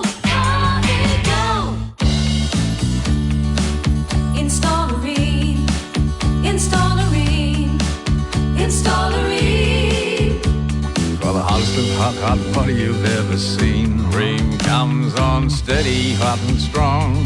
It just keeps on and on. Get the best in heat pump and solar hot water and government rebates. Install a rain. Install a rain. Install a rain. Accept nothing less than Australia's best. Gear up for Australia's greatest sporting rivalry as Ampol State of Origin returns to Melbourne with Game 2 kicking off on Wednesday, June 17. Don't miss the intensity of Origin as it descends on the iconic MCG where the Blues and Maroons battle in front of the Melbourne faithful. Whether you're a die-hard NRL fan or a footy first-timer, this is your chance to witness the rivalry live. Secure your tickets today at nrl.com/tickets. Ampol State of Origin. Nothing like it. Hi, it's Hamish McLaughlin. Toyota's Good for Footy raffle plays a vital role in the footy community, raising funds for local grassroots clubs all around Australia. And it's the local legends within those clubs that get the job done. Here's a local legend sharing their club's story. Hi, it's Paul Constantino, co-captain of the under-14s at Noble Park Junior Football Club. Patterson Cheney Toyota has partnered with our club for over 20 years. With their support, the club was able to get new footballs and equipment for our teams each season. They help us enjoy the game of footy every week. So from all of us at Noble Park Junior Football Club, thanks Patterson Cheney Toyota for supporting us year in, year out. Another great example of Toyota's support for community grassroots football. Now that's good for footy. Oh, what a feeling, Toyota. This is your last chance. There's less than 5% of tickets remaining in the Royal Melbourne Hospital Home Lottery. Imagine getting the phone call that changes everything. You've just won the $4.4 million Mount Martha Grand Prize. That moment is still within reach, but tickets are almost sold out. And every ticket helps ensure the Royal Melbourne Hospital is there for Victorians when it matters most. Don't let this moment pass you by. Get your tickets now at rmhhomelottery.com.au. Permit 1006126. Say yes to tackling a couple of Socceroos at your local after the match. You get it? Socceroos, schooners. It sounds like schooners. Anyway, say yes to going out after the game. Say yes. DD. SEN says yes to going out after the game with DD. Cheap trips so you can do more. When you buy certified Australian made, you're backing local businesses, jobs and our economy right here. Broadcast sponsors of SEN's coverage of the FIFA World Cup 2026. Official radio broadcaster. This is the 2026 FIFA World Cup.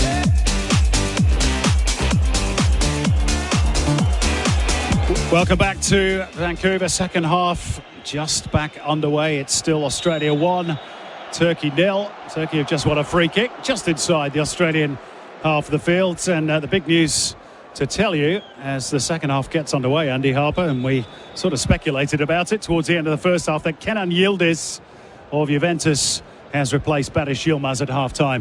Well, all things considered, it's a big in for Turkey. It's a big threat for Australia, depending on his fitness. He has had a calf injury, hasn't played the last couple of games, and clearly they thought they could do it without him in that first half, but enough evidence in.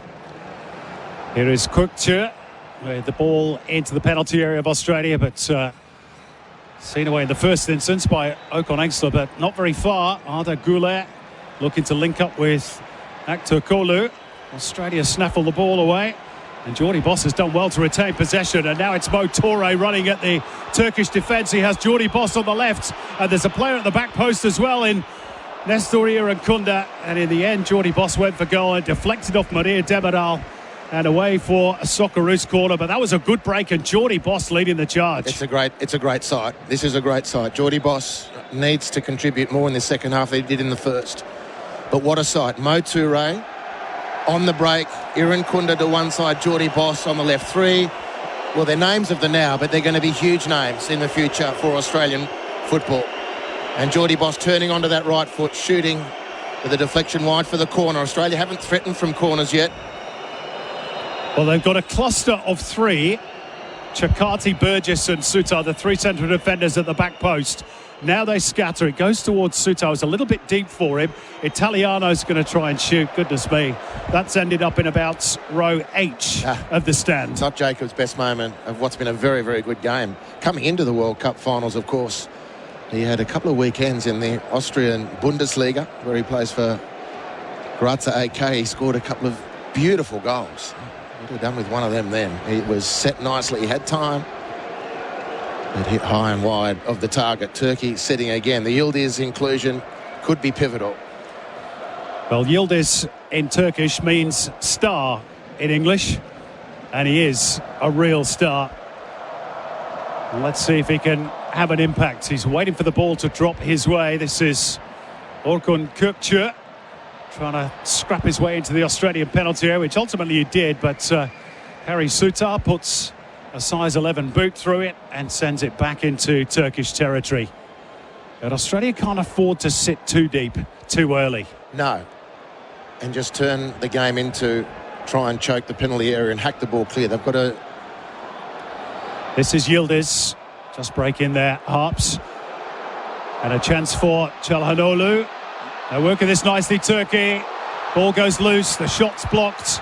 Australia scrambling defence, and in the end, the effort from Ismail Yüksek was deflected away and behind for a corner, but that was a heart-in-mouth moment there for the Socceroos. And there's going to be more of them if they can't get their slice of possession. Just a few minutes in now, so the game hasn't been able to take on a particular pattern. Australia with one very good breakaway, but Turkey dominating otherwise. And appeals from the Turkish players for a handball on Alessandro Tirkati. Waved away, rightly so, by the referee. But they do have a corner, which their captain, Çalhanoğlu, was about to take. But the referee just said, hang on a minute, whilst they check that in VAR. That alleged handball, that's been cleared. So it is a corner. Çalhanoğlu whips it in. It's off the head of Harry Sutar. His brother John was part of the Scotland squad that defeated Haiti by a goal to nil a bit earlier. The corner's been taken quickly. Burgess sees that one away. On the volley was Aktürkoğlu, not particularly cleanly. And Australia survive, and the ball is back with Kökçü. Rather aimless ball into the penalty area. Easily dealt with by Sutar, but again, just casually given away by the Socceroos. Well, Ocon Ensler just hooked the ball over his shoulder, expecting Mo Toure to chase the ball down at halfway, but Mo Toure had dropped into the defensive formation. Australia need to be better than that. Well, that ball is going to stay in play for Yildiz on the left-hand side, but fortunately for Australia, Maria Demiral, who was up for the previous quarter, had strayed into an offside position. The player who plays for Al Ahly in Saudi Arabia has won the last 2 AFC Champions League elite competitions. But rather nosebleed territory for him, I would wager, Andy. Yeah, a little bit of a fish out of water. With some respite for Australia. And Turkey looking very assured. Australia just having to roll the sleeves up. That's a good steal in midfield, though, by Aidan O'Neill, who is now driven back by the presence of Zeki Celik. And then Cameron Burgess all the way back to Patrick Beach in the Australian goal. The second half, 6 minutes old. Second half for Valvoline, the original engine oil and official supporter of the 2026 FIFA World Cup, as Australia get a little bit of a breather with a foul on Geordie Boss. Yeah, it's good composed play from Geordie Boss. Got his ball, his body in between defender and ball, won the free kick. Important moments for Australia. Clipped into the channel quickly by Cameron Burgess, and he's found Mo Toure, who's at the byline. Iran Kunda needed to reel that one in. The loose ball, though, favours Australia, and Ocon Ensler. This is Geordie Boss, and that is going to be an Australian corner. That's a good response from the Socceroos. They're really important building blocks. These little moments when they can break Turkey's momentum, win a free kick, and then move themselves up the field. Australia did very well. Interestingly, the star of the show so far tonight for Australia, Nestori Irankunda, has had 2 or 3 other occasions where his touch on the edge of the box has let him down. That was one just then. The corner came because of the Geordie Boss cross, but Nestori Irankunda had a chance to shoot at goal. Here's the corner, clipped in by Aidan O'Neill, and Harry Souttar got free. It's pushed away by Chakir. Back with O'Neill. Australia still with plenty forward in this attack. Chakati losing out initially, but he's won the ball back for the green and gold, and he goes down inside the box. Looks hopefully for a penalty. Referee says no. Italiano will sling in the cross, and Toure went for the spectacular overhead kick. Didn't really get the right connection. These are good moments for Australia. Iran Kunda in possession on the left-hand side. Almost level with the Turkish penalty area. Ocon Ensler driven back by Aktokolu. Geordie Boss twists and turns and gets rid of the Turkey. Number 7. You can hear the cheers from the Australian supporters in the crowd. They enjoyed that moment, Andy. Well, he started this second half brilliantly. Geordie Boss is exactly what the team needs. Australia just starting to string together 1 or 2 passes, and then it's broken up. And Burgess settles it down for the green and gold, deep inside their own half of the field. On the right-hand side is Alessandro Chakati, who made one very important block in the first half. And that defensive structure, so beloved of Tony Popovic, has so far stood firm. Here's Mo Toure as Australia look to build another attack. Toure looking to get the better of Zeki Celik. And gets a corner. Or does he? No. Belatedly, the flag goes up. That's a good effort. Might have been a little bit more judicious with the ball there. There's the header from Harry Souttar. And Mo Toure's a big toe away from deflecting that one in. I'll tell you what, any sort of a deflection there from Toure, and that's 2-0 for Australia. So after the opening 5 minutes, where Australia were looking pretty scratchy, this is now the platform. Give as good as you're getting, and take that as long and deep into the game as you can. 10 minutes gone in the second half. Our clock for Valvoline, the original engine oil. It's Australia 1, Turkey 0. The goal scorer, Nestori Kunda, has just given the ball away, and then Ocon Ensler is forced into chopping down Orkun Kökçü. And this is a free kick in a very serviceable position for Turkey, about 20-25 metres dead straight from the Australian goal. Great situation for Turkey. Kunda's touch just too heavy. And Ocon Ensler forced into some remedial work, which breached the laws of the game, and Turkey with this free kick. Probably about 30 yards from goal. And it's the side of the field just about, Andy, that really favours Arda Güler, who is their free kick specialist. There's Çalhanoğlu there as well, of course, just to keep the Australians guessing. It is Arda Güler, and he got it through the wall. Good save by Beach. Still not completely clear for Australia. Yildiz couldn't get his shot away. And on Turkey are appealing for handball here. At the moment, the verdict is corner. And the ball did appear to bounce up. Did it strike an Australian hand? Well, it was excellent work from Patrick Beach. Good recovery from Italiano as well. And the Aussies tried to hack the ball clear. Just checking on that handball decision. Referees asked the corner to be delayed. Well, there were one or two Turkey players that were convinced, but that's been waved away. VAR has checked it. Here's the corner from Çalhanoğlu. First phase is dealt with and then fired over the top by Ismail Yüksek. And Australian fans listening back home on SEN Radio, you can breathe easily once again. We are, only just. It's a nerve-wracking experience, this. Australia with their noses in front, 27 minutes in. Watford's Nestori Irankunda giving Australia the lead. And a really good performance, bar a few moments where Australia have just had to stand and hack the ball clear. Tell you what, there was a bit of confusion there in the Turkish defence between Kadioğlu and Bardakçı, and goalkeeper Çakır, who eventually took charge and lashed the ball out for an Australian throw on the far side of the pitch. Pretty much midway inside Turkey's half of the field. And Australia are pondering making a change, and it's Nishan Velupillay who's standing by off the bench. Andy Harper, what's your take on that? We'll come back to that. Metcalf looking to link up with Toure. It's out again for another Australian throw. Well, it's going to be, you'd imagine, for Irankunda or Metcalf, because Nishan is a winger. Australia don't play ostensibly with wingers. Or maybe Mo Toure missed a couple of training sessions this week. Maybe Irankunda goes to play as a centre forward. Maybe a slightly surprising pick in the Australian squad, Nishan Velupillay. Not exactly had a vintage season for Melbourne Victory, but Tony Popovic knows him, of course. He played under Popovic at Victory, trusts him, likes him. And we know what he can bring, and he's done well for his country. Well, he scored on debut for the Socceroos, scored a couple of goals in his first few matches to really set himself up.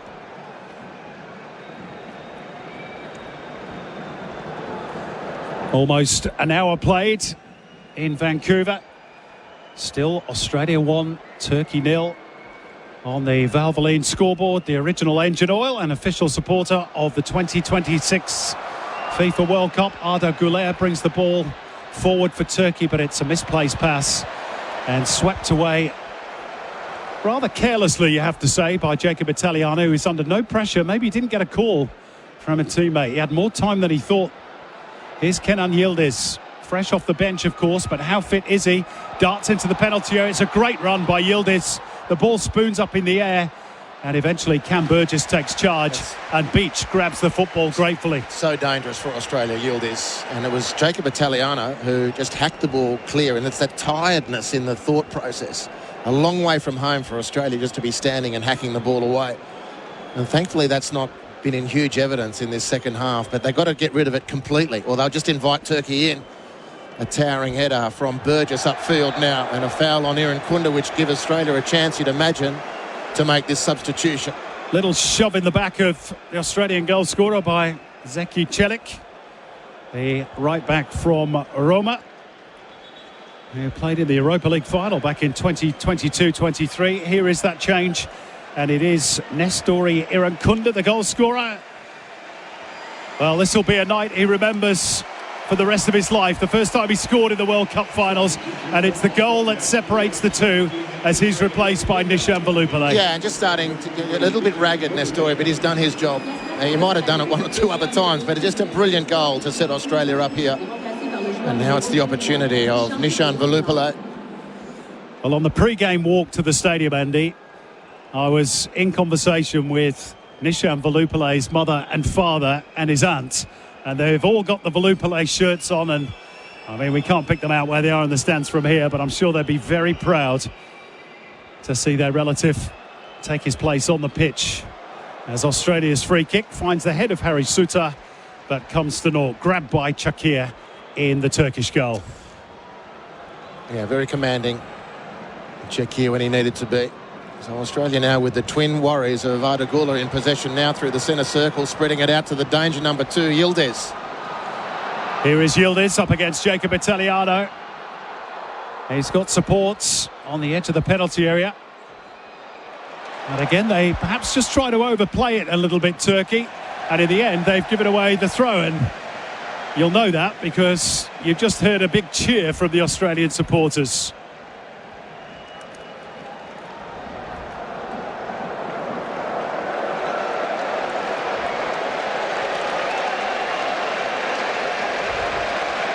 Substitution for Turkey.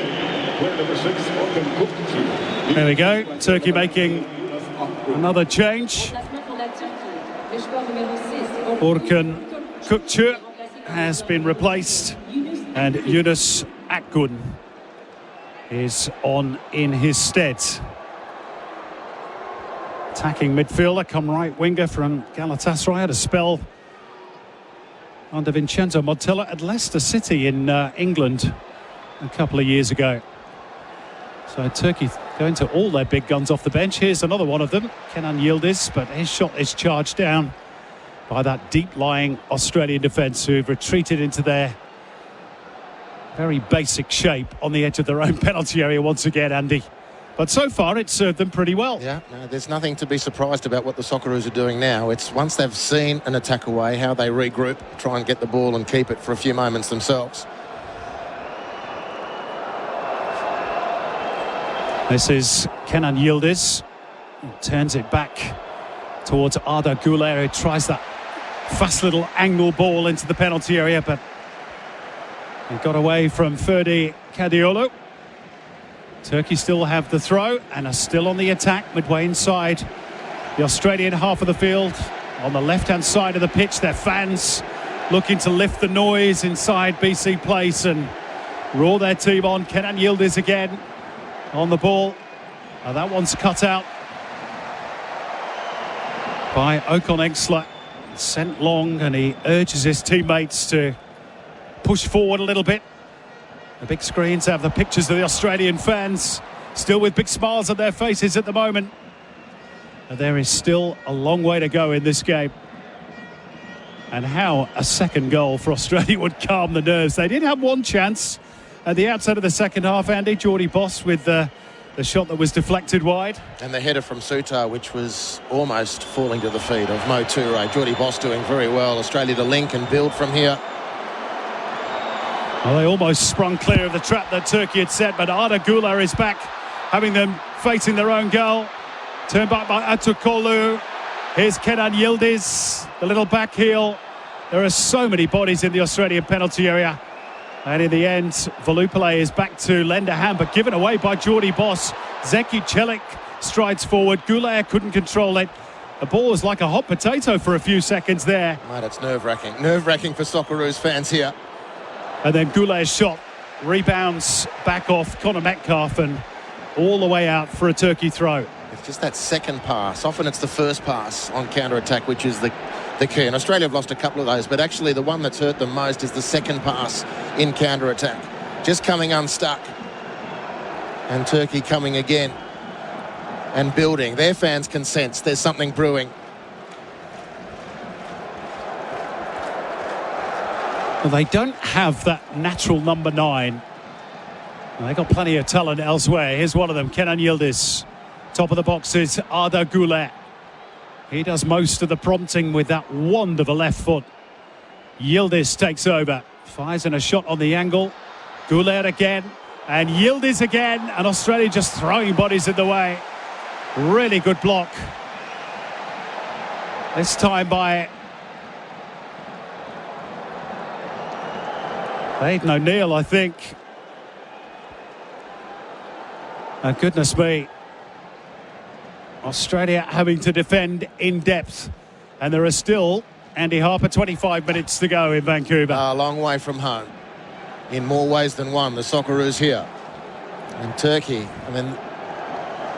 every player on the field, apart from Çakir in Turkey's goal, is about 30 yards from Australia's goal. Well, they haven't got it right yet in the last third of the Australian half of the pitch.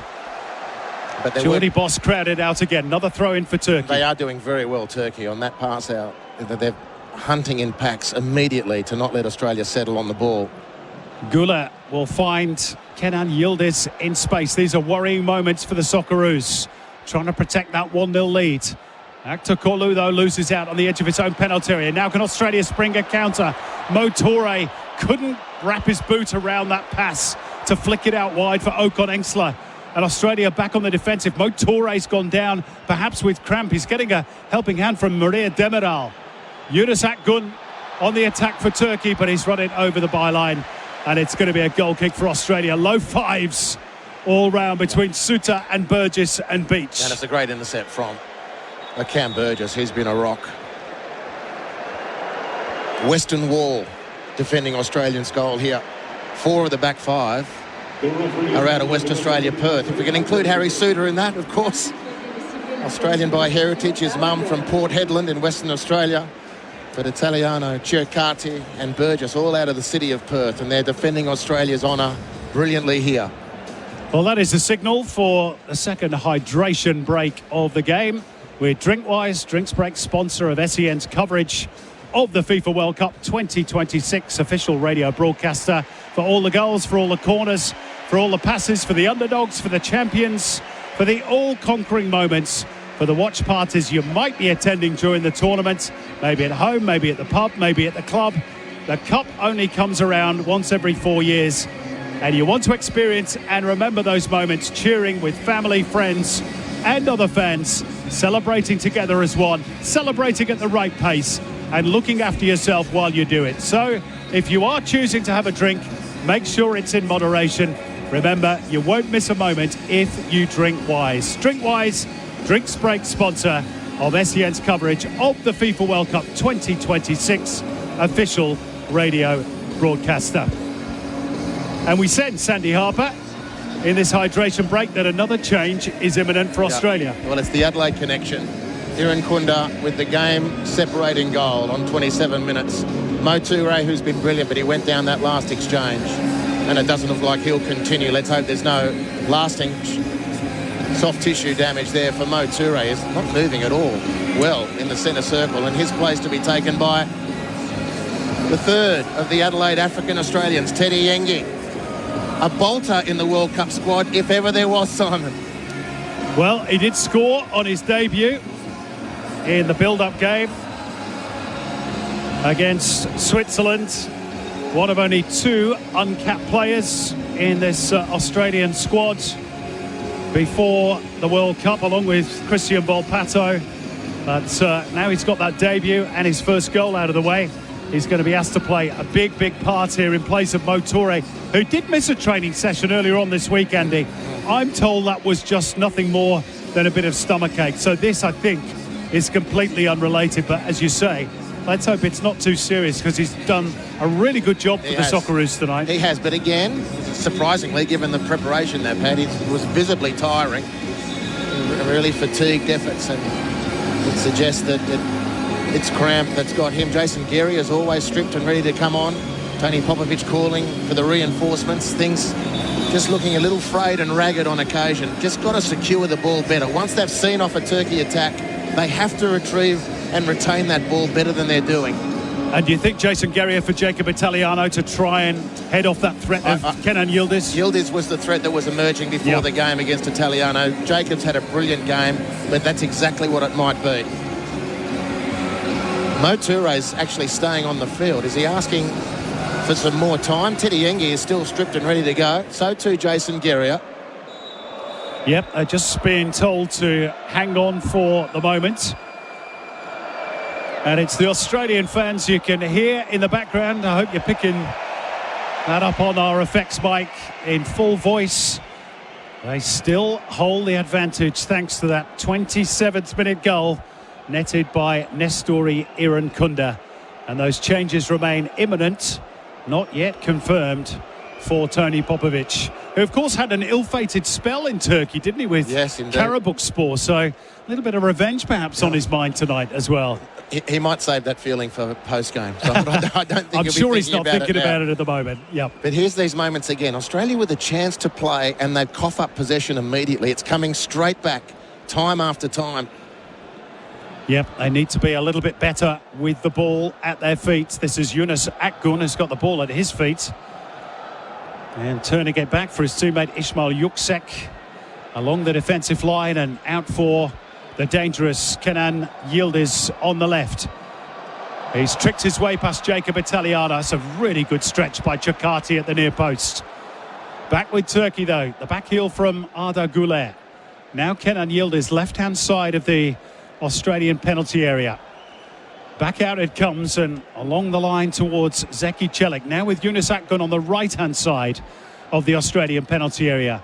Çalhanoğlu trying to slip a ball through. It's a lovely pass for the fullback, Zeki Çelik. And Patrick Beach made a big save there at the near post because Çelik tried to fox him and thrash it with pace and beat him at the near post. And Nishan Valukale beaten all ends up as the left-sided defender. Exposed badly, and very, very grateful that Patrick Beach did his job in goal for Australia. That's two big saves by Patrick Beach. Here's the corner from Güler. Seen out for now by Harry Suter. Turkey will recycle possession. Çalhanoğlu thought about the shot for a moment. Squares it up for Yunus Akgun. Here's Arda Güler. Turkey now camped inside the Australian half of the field, and as soon as I say that, Ferdi Kadiolu gives a rare touch to his goalkeeper. Under pressure from Mo Toure, had to go back fully 60 metres. Well, it might have been a sympathy pass just to make sure his goalkeeper stays connected with the game, because he's seriously just a spectator. Chuck here.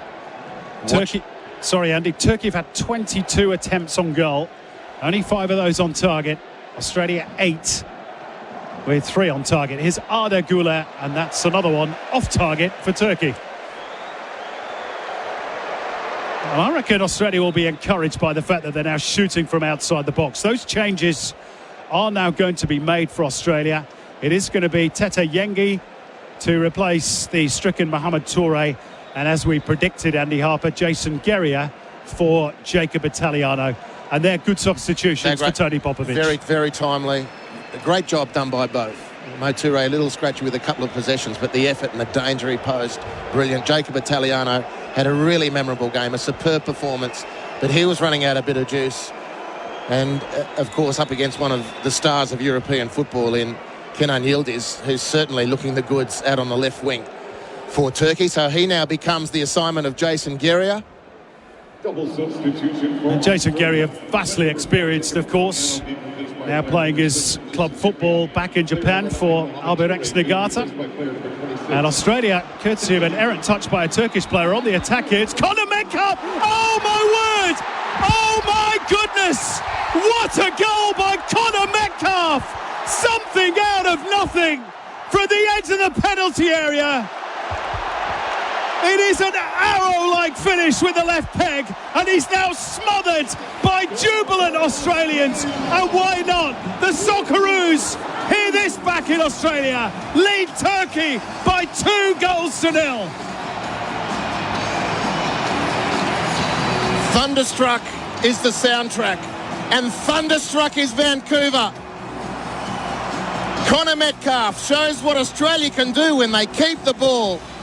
He's had a super game, and he picked up possession deep in Australia's territory. He drove through halfway, angles in on goal, and this takes us back to South Africa 2010 and Brett Holman against Serbia.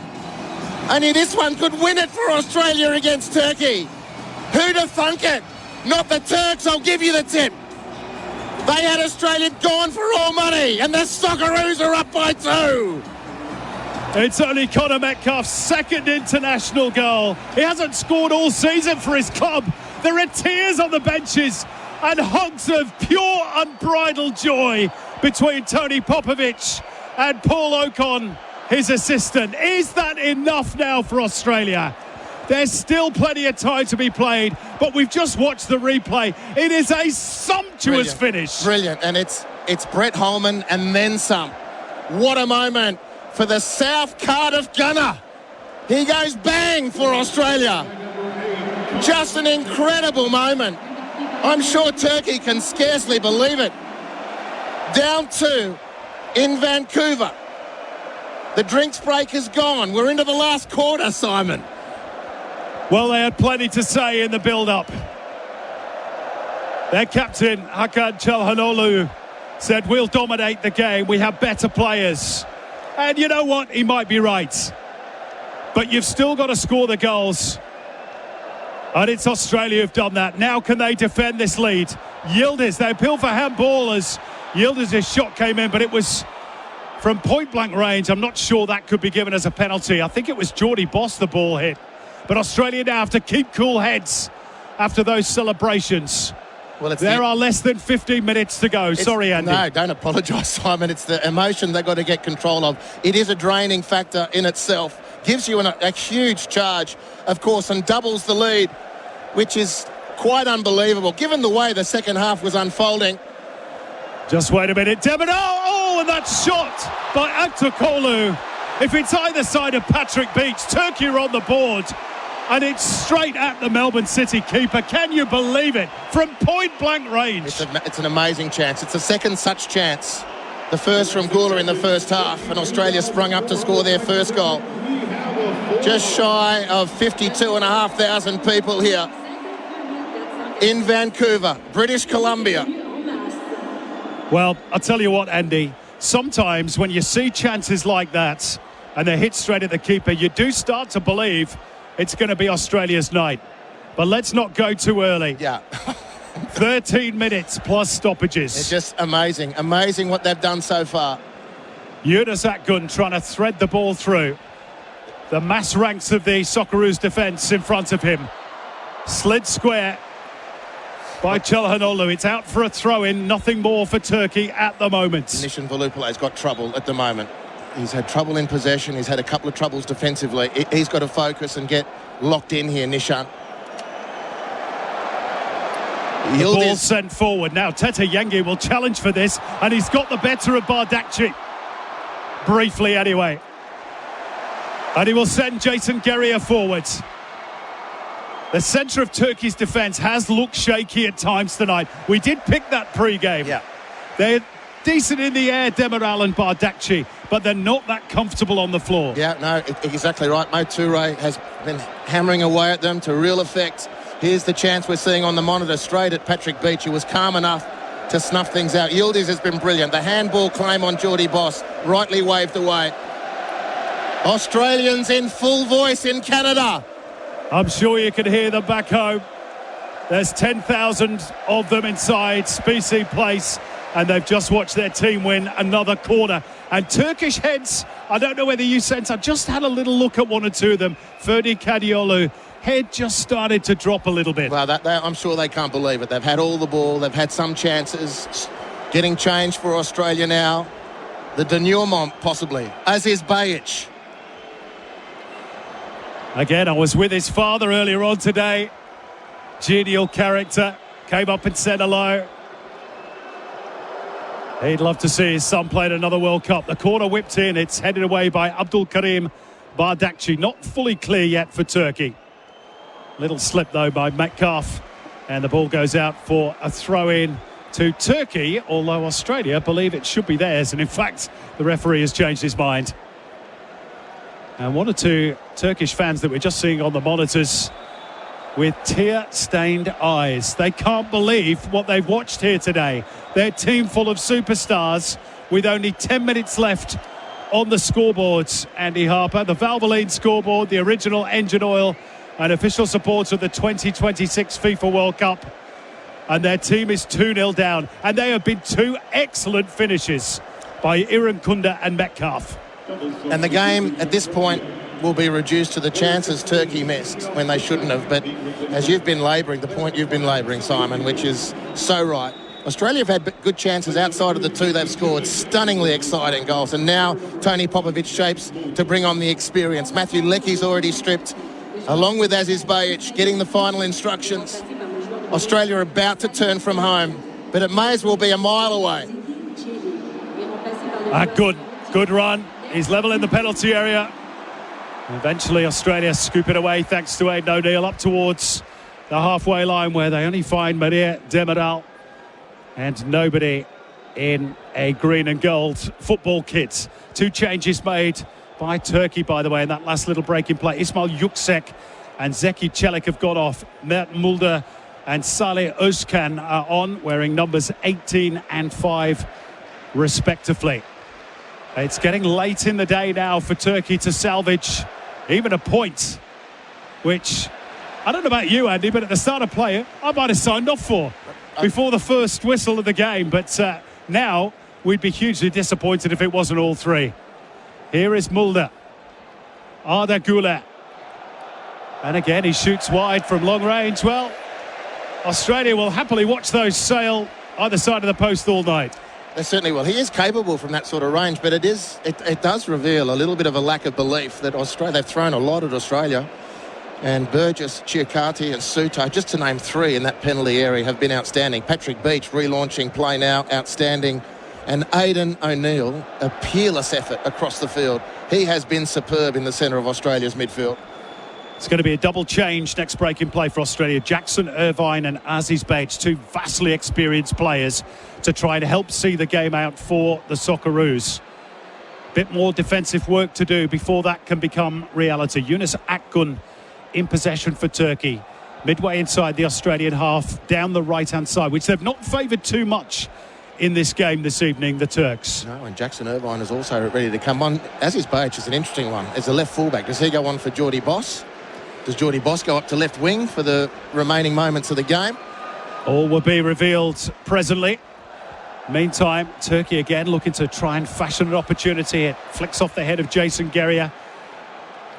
Australia trying to break clear, and now they will get a throw in, courtesy of a miscue by the Turkish defender Demiral. And this double change for Australia can now be made. And you're right, Andy, Geordie Boss is going to be one of those replaced.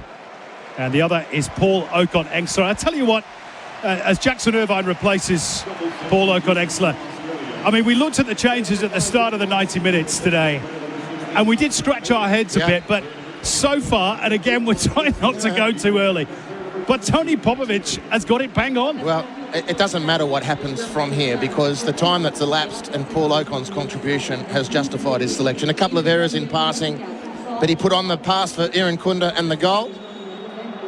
And he's had a fantastic game. And he's got plenty of mates in green and gold. They're edging closer. Australia, 83, nearly 84 minutes gone. Australia up by 2. Well, surely they can't blow it from here. This is Salih Özkan, one of several substitutions made by Turkey in a bid to try and turn this game around. But for all their possession, for all their eye-catching passing, for all their individual talents, they've not really created enough opportunities as yet to worry Australia. Although Patrick Beach, in fairness, has made a couple of very good saves. Now a foul by Jackson Irvine, fresh to the game on Kerim Aktürkoğlu on the edge of the box, presents Australia with another potential problem, Andy Harper. It is, it's a decent range as well. But Patrick Beach, talking about justifying selections, outstanding, really outstanding. And Turkey have fluffed their lines on a couple of occasions, but he's been calm and strong and excellent when he's needed to be. Another change to be made by Turkey. Off goes Kerim Aktürkoğlu, who won that free kick. That's his final contribution. Deniz Gül, who plays his club football in Portugal with Porto and is 6'4" tall. Maybe they should have gone with a recognised big number 9 from the start, Turkey, against that sizable back 3 of Australia. Anyway, with 5 minutes to go, he is on. Turkey have a free kick.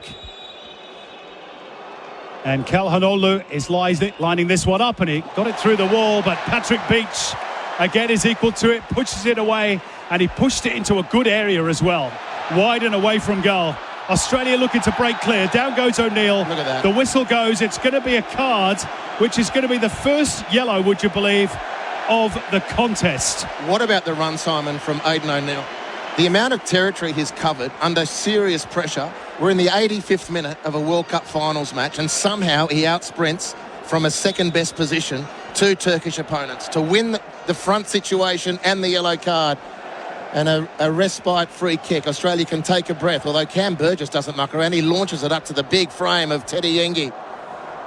And then Irvine steps in. Need more from Teddy Yengi. Need more from him. Yeah, he's 6'6" or something like that. He's a massive human. And he's got to be throwing his weight around like Mo Toure was doing. He's got to do his best to at least make those a 50-50 if he can't secure possession. He can't just be there occupying space. This is going to be a scrap for the last 5 minutes, as it has been all night, in fairness, for Australia. But, boy, they have stood up to the battle. And for all the pre-game talk, as we watch again, Çalhanoğlu's free kick, which probably was just creeping in to that bottom corner before Patrick Beach got across. It's a really good stop. Yeah, he's done well. He's done very well. A talk is cheap. And Australia are about to make Turkey eat their words. I won't go so far as to say that it's been a turkey stuffing just yet, but that scoreboard makes for very pleasant reading for Australian fans. What about stuffing? But they'll be feeling roasted at the moment. And a lot of that brought on themselves. Australia not there yet, but getting close. 87 minutes tick by. Kenan Yildiz tripping his way through. Arda Güler's stolen the march on the Australian defenders. Not a bad delivery. Back post here is Maria Demiral. Central defender, really, but playing as a right winger at the moment. Turkey desperate to try and put pressure on the Australian defence, but there's no way through. That's what Tete Yengi does best. And Nishan Volupale trying to race clear, but back providing cover was Ferdi Kadiolu, and Turkey survived. Great speed from Kadiolu. Nishan Volupale had some territory in front of him. He would have backed himself too, but just didn't have the speed. Lovely work from Teddy Yengi. That's what he's got to do. Just get that big body in front of a Turkish player and fight for possession. Let your teammates then come and get the crumbs and you can join in upfield. Less than 2 minutes to go, plus stoppages on the clock for Valvoline, the original engine oil. Australia edging closer to a seismic win in Vancouver, with the United States and Paraguay to come, match day 2 and 3. Çalhanoğlu lets it run, but it's a tame effort from Arda Güler. He's really not had his shooting boots on tonight, the talisman for Turkey. Well, he has been a little bit short on game minutes because of injury himself. He hasn't looked like he's been playing injured. He has been trying to light the fuse for Turkey. He hasn't had a lot of supporters, actually. 28 attempts on goal Turkey have had. Australia just 9. But 2 excellent strikes from Nestor Irankunda in the first half. And then Connor Metcalf when Australia were really under the pump with a quarter of an hour to go. What do Turkey have left in the tank? We tick over into the 90th minute of the game. There will be a few minutes to be added on. This is Yunus Akgün on the right. Yet again, everybody behind the ball for Australia. Arda Güler sends it wide. Kenan Yildiz, a goal for Turkey now would make it a nervy finale for Australia. Arda Güler. Alessandro Ciccati facing him with his hands tucked in behind his back. The cross into the penalty area, up but not away by Sutar. Jackson Irvine helps it clear, and then hooked forward by Volupale, a little tangle. I'm not sure. And the foul goes against Tete Yengi there in the tangle with Saleh Özcan. I'm not sure it was a foul either, Andy. Well, he ran straight in front of Teddy Yengi. What was he expecting him to do? The referee showing great charity there to Turkey. Here's Yildiz inside the Australian penalty area again on the left-hand side. Little layoff for his captain, who will scoop it into the box, and Demiral heads it harmlessly behind. And they can rack up 30, 40, 50 shots if they want, but it doesn't look as though it's going to be Turkey's evening. And the fourth officials board shows 6 minutes to be added on. That is all that separates Andy Harper, Australia, from a famous first match day win over Turkey. Getting really close, agonisingly close. Minimum of 6 minutes in the referee's hands from here. And Australia have done such an amazing job here. Some weak moments in possession which have invited Turkey on, but ultimately the Poppadome has been unbreachable. Patrick Beach behind that has been superb. And the goals that Australia have scored to earn them the lead so far, unforgettable. Yengi is the outlet once again as Australia win the ball just shy of the halfway line. He's got two defenders around him, and there wasn't really an awful lot that the big striker could do. There are some glum faces among the Turkish supporter base in the stands, sensing that it's slipping away from them. We're into the second minute of those 6 additional as a minimum, remember. There might be a bit more than that.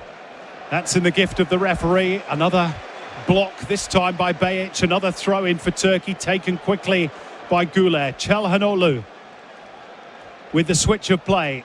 Wide left is Kenan Yildiz. He's tried his best to spur Turkey into action. He gets the cross in, but that's meat and drink for Cameron Burgess. Out again by this resilient Socceroos defence, and there are some tired bodies out there now on both sides of the equation.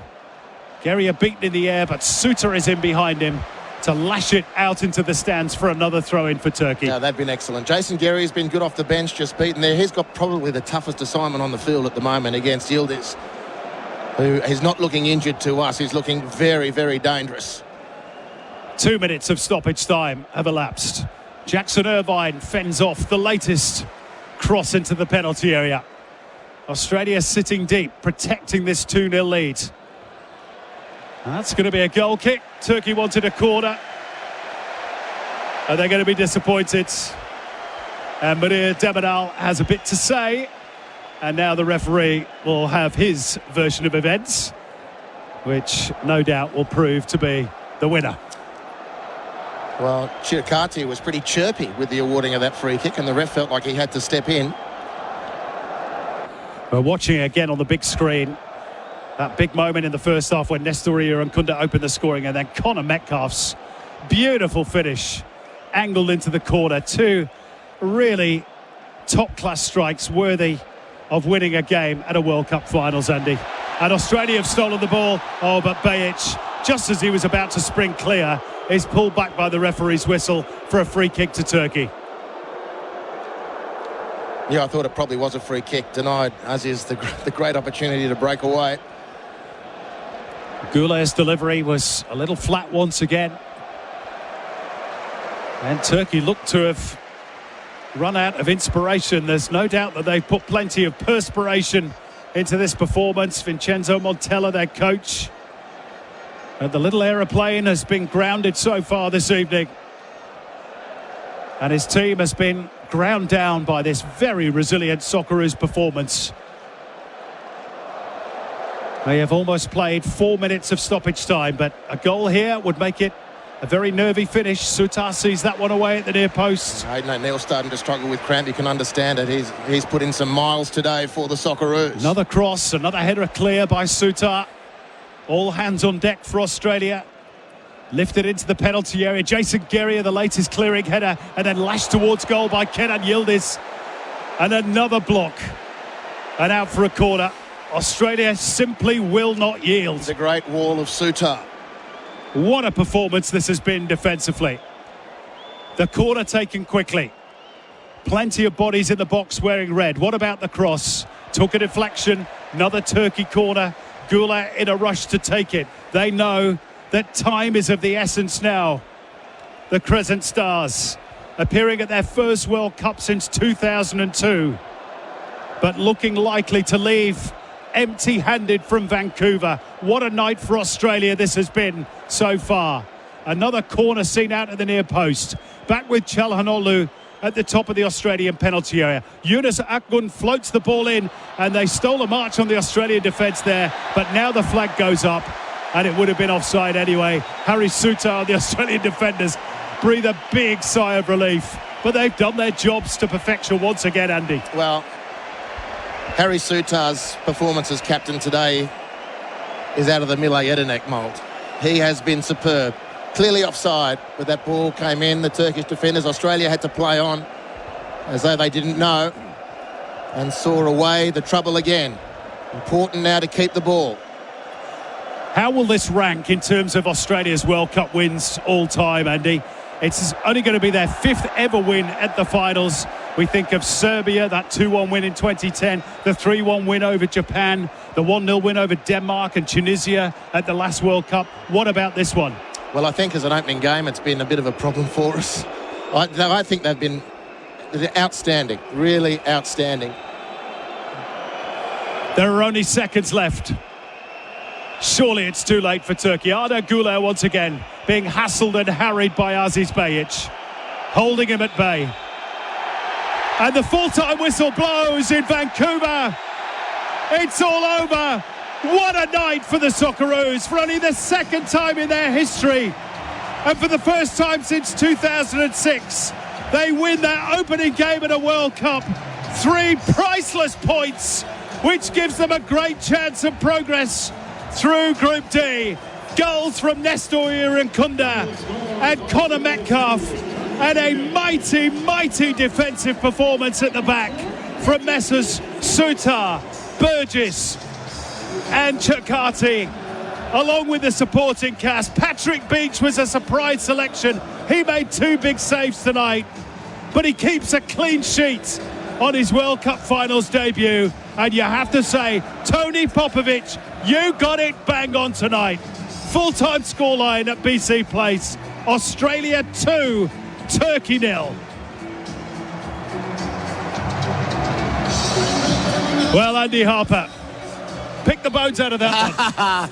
It's just incredible. Well, my first reaction was to look at Arda Güler, the Turkish champion. As the ref blew full time, he spat his dummy completely.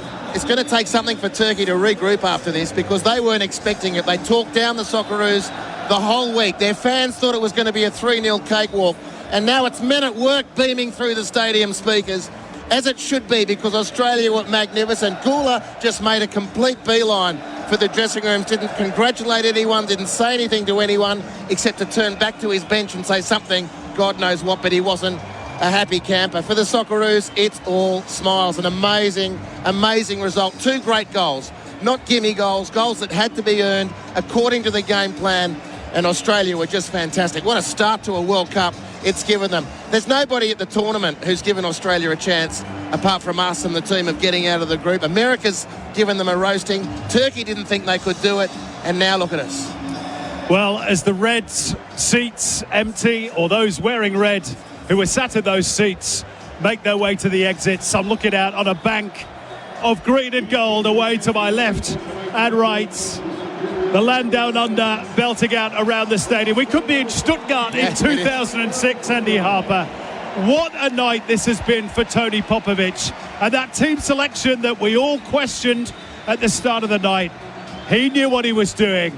He got it spot on. And for all the talk of Turkey, as you rightly alluded to, they have been put back in their box tonight. That was a fantastic performance. And all right, we didn't have a lot of the ball, Andy, and at times we had to defend in depth. But when we broke, we found quality when it absolutely mattered. And they were 2 brilliantly taken goals to win the 3 points. Yeah, they were. Look, the defending was great. The application was great. The problem in possession from time to time is something that needs fixing, because we put too much pressure on ourselves by not being able to keep the ball. But just the mentality that started from Sutar and his twin towers next to him that went through the whole team. Aidan O'Neill, incredible. It was an amazing, amazing performance from the Socceroos, who got their World Cup campaign off to a flyer here in Vancouver. A fantastic stadium. Aussie rock is just being belted out through the speakers. There's not an Aussie who's not up and jumping. It does take you back to Stuttgart. All we're missing is Archie Thompson playing air guitar in the corner. And we just had journalist Joey Lynch just come and give us the double punch in the air. Everybody around this stadium wearing green and gold, up on their feet. Have a listen to this for a second or two.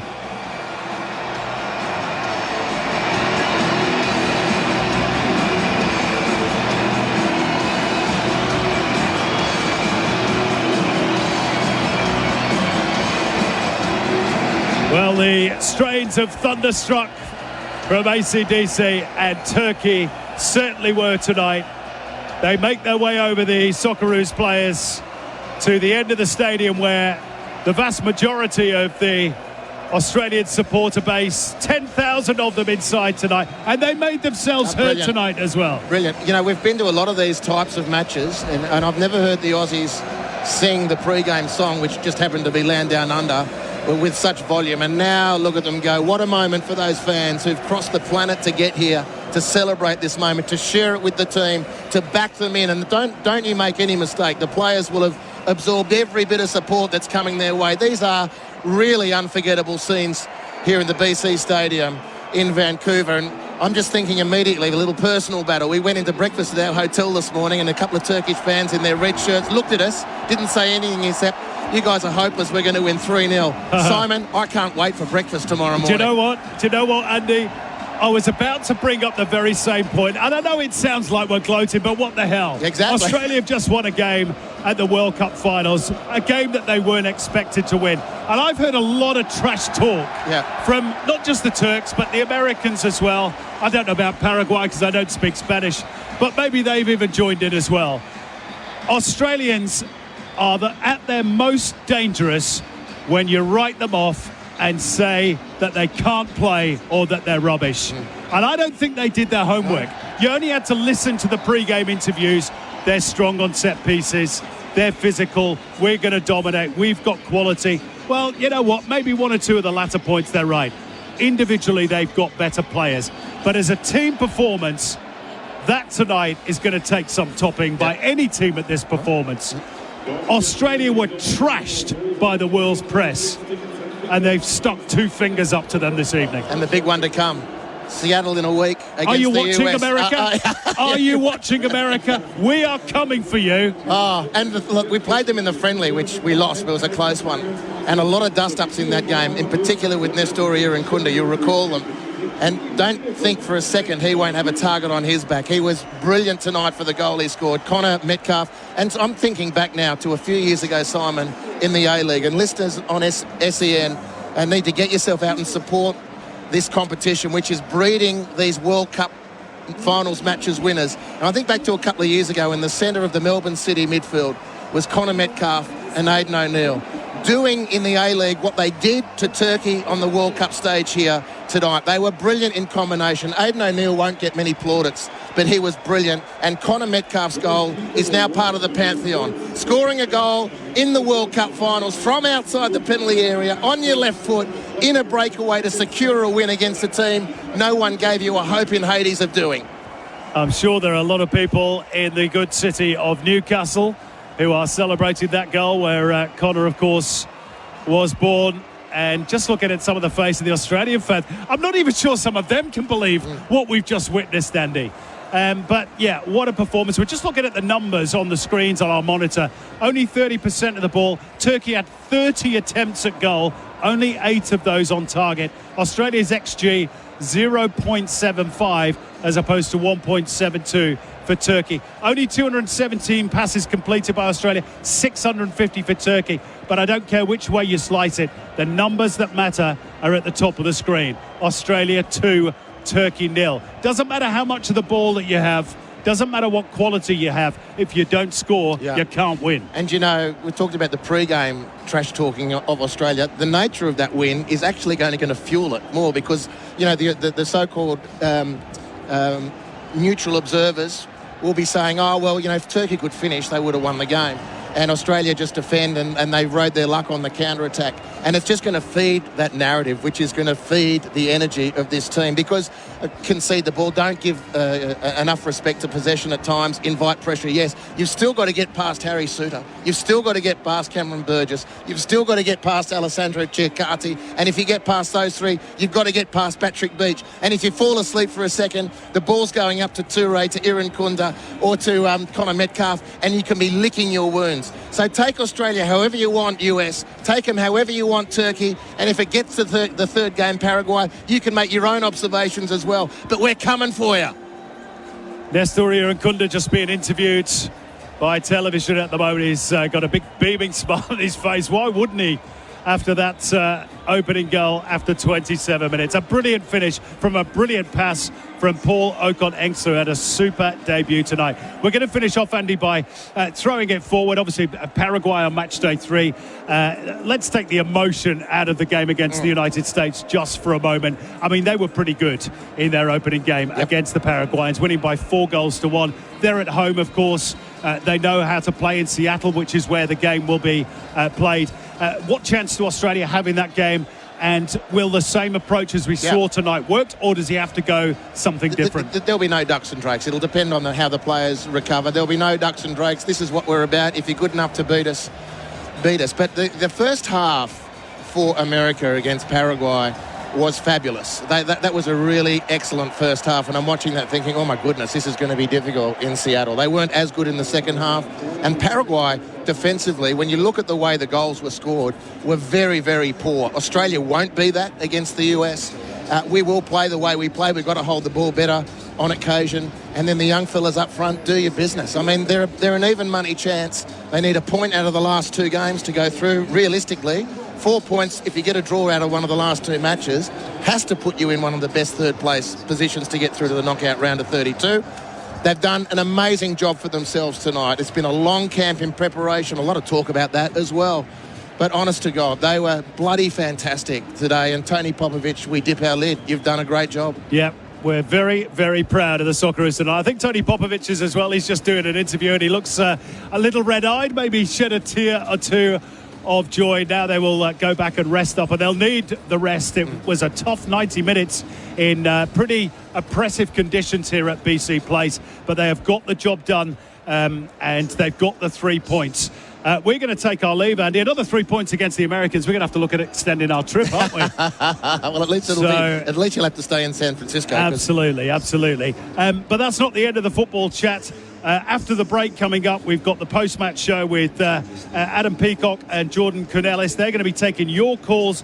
1300 736 736 is the number. That's 1300 736 736. We want to get all our listeners' thoughts on tonight's performance by the Socceroos, and maybe 1 or 2 of your thoughts on those pesky Americans as well, ahead of the next game in Seattle. Though, for the time being, from me, Simon Hill, and Andy Harper here in Vancouver, we're going to say goodnight to you. What a night for the Socceroos. Well done, boys. 3 huge points. Cheers, Harps. See you in Seattle. The pleasure was all mine. We'll be sleepless till Seattle. Sleepless till Seattle. 2-0 Australia winners over Turkey. Stay tuned for the post-game show. Bye for now. SEN says yes to going out after the game with DD. Cheap trips so you can do more. When you buy certified Australian made, you're backing local businesses, jobs and our economy right here. Broadcast sponsors of SEN's coverage of the FIFA World Cup 2026. Official radio broadcaster. When you're stuck in a long queue or sitting for a new hairdo, add some thrill to your wait with our $40 million jackpot every 3 minutes. Keno Go. Download now. 18 plus only. T's and C's apply. Gamble responsibly. Look out for the sunrise. Enjoy local service. The best within a country mile. Look out for Sunny to find your local Sunrise store. Whether you're craving a good cup of coffee, a sweet treat, or just a clean place to pee, they've got you covered. Just pop into your local servo with a smile, where happiness is served daily. Look out for the sunrise. Enjoy local service. The best within a country mile. Don't drive a ute that might handle it. Drive a truck that will. The Chevrolet Silverado 1500 end of financial year offer on now, with 3 years free scheduled servicing. Limited time only. See a GM Specialty Vehicles dealer today. Ends June 30. T&C supply. Live big. Truck it. No more leaks. No more trouble. Total Roof Restoration. Roof looking worn? Give Total Roof Restoration a call. From roof repairs to full roof restorations, re-roofing with colour bond and tiles, guttering and downpipe replacements, our expert team delivers lasting quality. And right now, you can get 10% off all roof repairs. So call today for an obligation-free quote. Total Roof Restoration, where your roof's health is our priority. Visit totalroof.com.au. Gear up for Australia's greatest sporting rivalry as Ampol State of Origin returns to Melbourne with Game 2 kicking off on Wednesday, Wednesday, June 17. Don't miss the intensity of Origin as it descends on the iconic MCG, where the Blues and Maroons battle in front of the Melbourne faithful. Whether you're a die-hard NRL fan or a footy first-timer, this is your chance to witness the rivalry live. Secure your tickets today at nrl.com/tickets. Ampol State of Origin. Nothing like it. Brakes need some attention? Avoid paying dealership prices for the next brake replacement on your European vehicle. Cox Auto Service Centre is Melbourne's biggest brake centre and provide multiple options including ceramic brakes that come with a 50,000 kilometre or 3-year wear warranty. From BMW, Mercedes, Land Rover, Audi, Volkswagen, Porsche and all other European cars, South Melbourne based, book your vehicle with Cox Auto for your next service and brake replacement. coxauto.com.au. Ever feel like you're ready for more, but not sure what's next? Maybe you've outgrown your job, or you're ready for something that matters. At Victoria Police, get more out of your everyday. With hundreds of career options, who knows where the job could take you? Wherever you go, you'll be part of a community and team that has your back. Your life outside of work is supported too, with 9 weeks annual leave. If you're ready for more, search Police Careers. Victoria Police. Recruiting now. Authorised by the Victorian Government, Melbourne. The NBA Finals are here. Three-pointer, puts it in! Catch every game live on ESPN on Disney+. The Knicks. This is the best Knicks team that I've seen. The Spurs. The cosmic grace. One champion will rise. It's Bedlam here at the Garden. Who will make a name for themselves? Catch every game live on ESPN on Disney+.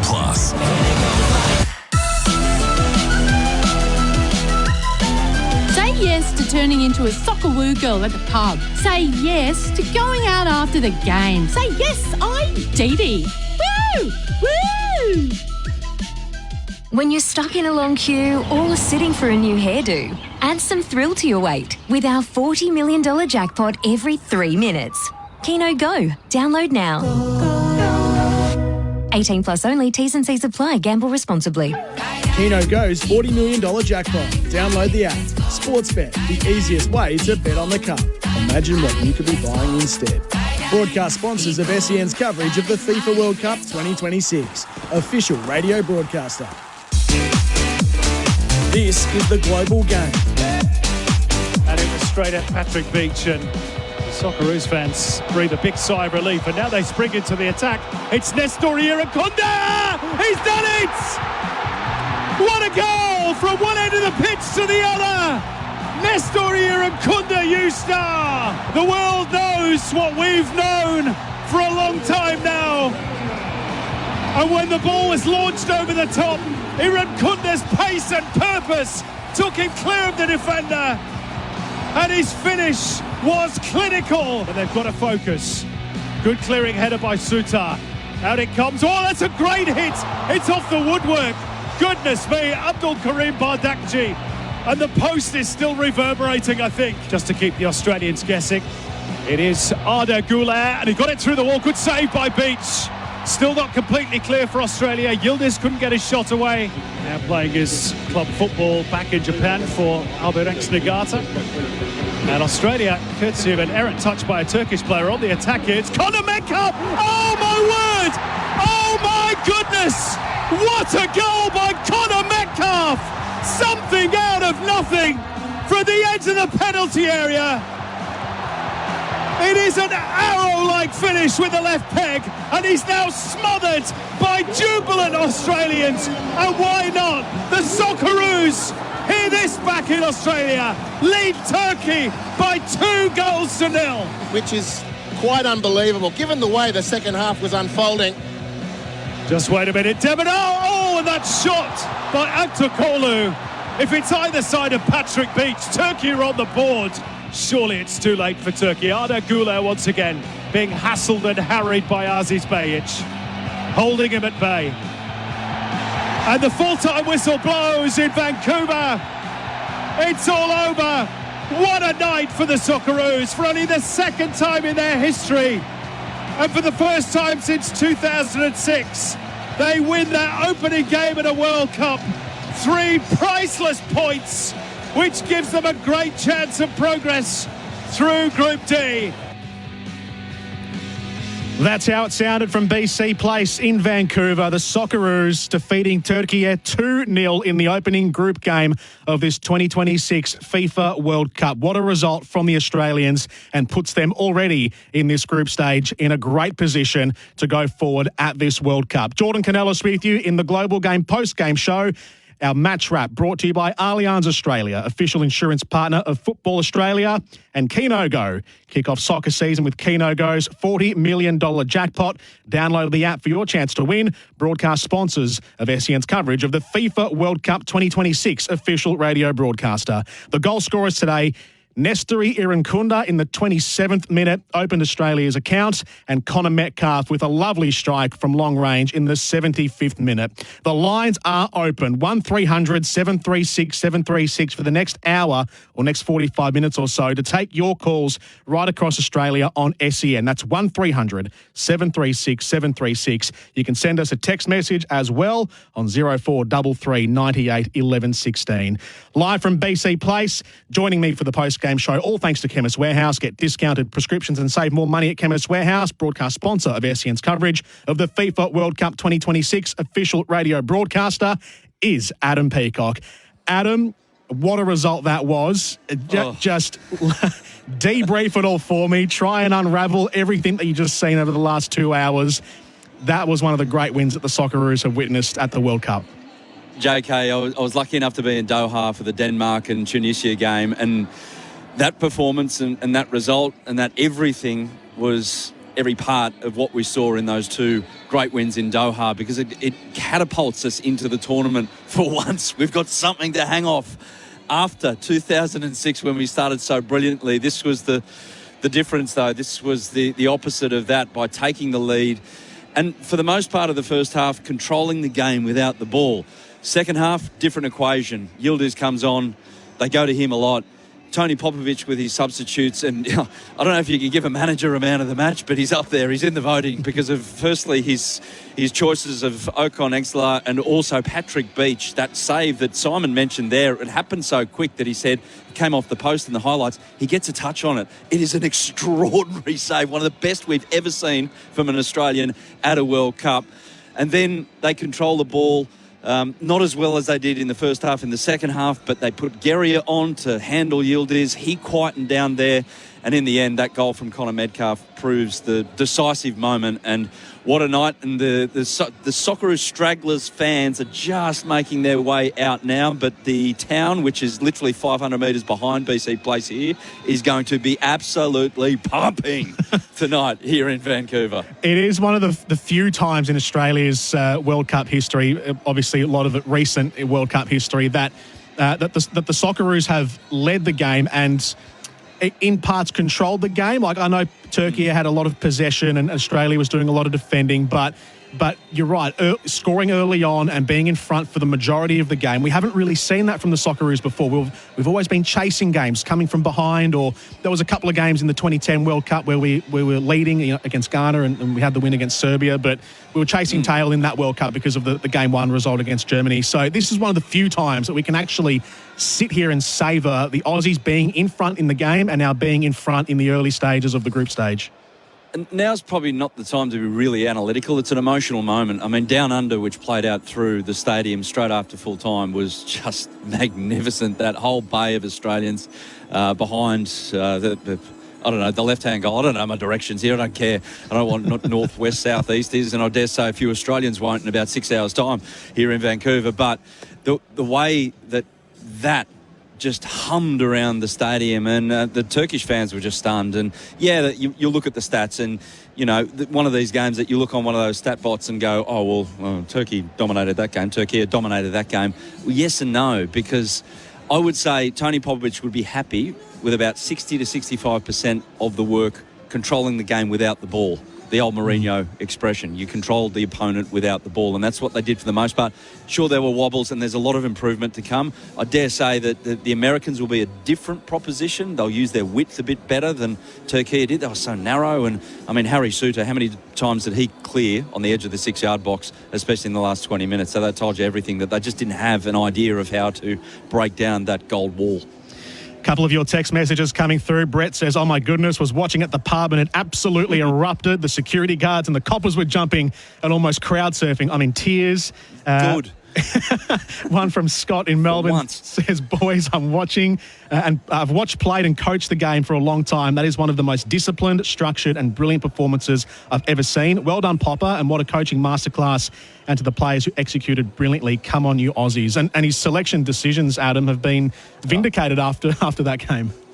Well, everyone, when the team sheet dropped an hour before, I was in the media area and it was just WTF Central. It was what on earth is going on here? Patrick Beach from Mount Druitt, if you don't mind. And what a performance from him. Everything he was asked to do was done perfectly. Yeah. Absolutely outstanding. And it was interesting in the first half. It was an obvious that they really done their details with Turkey. There was so much room behind the fullbacks. Turkey, I think they underestimated how much pace we had in wide areas, and Connor Metcalf, the job he did in the first 25 minutes was absolutely superb. Obviously the goal came down the left, but then Paul Okon-Engsler, and we were trying to work out why he's picked him instead of Jackson Irvine, and I think we found out. So you've got that dual pivot with Aidan O'Neill, who for me was near man of the match. I got Connor Metcalf on top. I know the TV and the stadium went for Nestor Irankunda, but Paul Okon-Engsler, that left foot as opposed to the right foot of Aidan O'Neill, just opens up the pitch, and they were playing down channels, and that's how the goal came. It was really well thought out, and it was a Popper masterclass. As a first-generation Greek-Australian, boys, this is very special, says one off the text. And from Tambo in Melbourne, the goals were just great. Perfect for this social media era. They are great clips to raise awareness, which is a great point as well. And Adam, everyone now knows the name of Nestor Irankunda. It feels like it's been a secret that we've been trying to get out to the world. We've been talking about Nestor Irankunda and how he looks like to be the future star of Australian football. We've seen what he's done in the A-League. We all got excited when Bayern Munich took notice of him and brought him into their setup, and now what he's been doing at Watford. And now it's on the world stage. And I don't want to think too far ahead because we've got 2 more group games to come, but the World Cup's always a great arena to put yourself on the market. You know, it's a good little shopping window for clubs looking to make purchases. Now, I'm not going to say that's going to happen immediately for Irankunda, who's still very young and raw and still learning the caper, but this is a great stage for him to show Australia, firstly, the broader Australian sporting audience, but also the world what he's capable of. He's an X-Factor player. So X-Factor players do X-Factor things. And when he's in the right state of mind, when he's in the right environment, when he's got the confidence for everyone around him, and Nestor comes up with that X-Factor moment, nearly came up with another one as well, which on another day that goes in, and then he's the global superstar that we hope him to be one day with 2 goals in a opening World Cup game. But after that, and this is where the coaching comes in, and this will be interesting to see the progression of Nestor Irankunda. It was like the adrenaline hit him, and for the next 10 minutes he was struggling to get a foothold back into the game, and that's his next step. And he's got it in him. He's absolutely got it in him, but he's still a very young man. So to be able to do that, just superb. But again, I was sitting there, JK, and you know this as well. I'm sitting there watching this Turkey squad, half of whom, if they stay at their clubs next season, are playing Champions League football. And our boys, and remember that one that Jordan Boss ran down? He had no right to run it down in the first half. Like, you look at that and you go, well, if pace is king at the moment in football, which it is, my goodness, sign that guy up. But our players remain chronically undervalued. And I don't want to get into too big a picture here, but this is incumbent of everyone involved in Australian football to put the steps in place to make sure that when they hit the world market, when they hit the world stage, it's bang. Jordan Boss, he's a £15 million player. No, he's not. He's a £30 million player. Nestor Irankunda, he's a £50 million player. Why not? Big nations around the world do it, and once again, we've come up with a performance in a World Cup game with a lot on the line, like we did Denmark, and we show that the opponent perhaps didn't quite think through what we were capable of on the night, and we've come away with a huge 3 points to start this 2026 campaign. All right, let's get your reaction. 1300 736 736. Give us a call. We've got the lines open. Jeff is with us in Adelaide. Jeff, what's your reaction from the Socceroos 2-0 win over Turkey?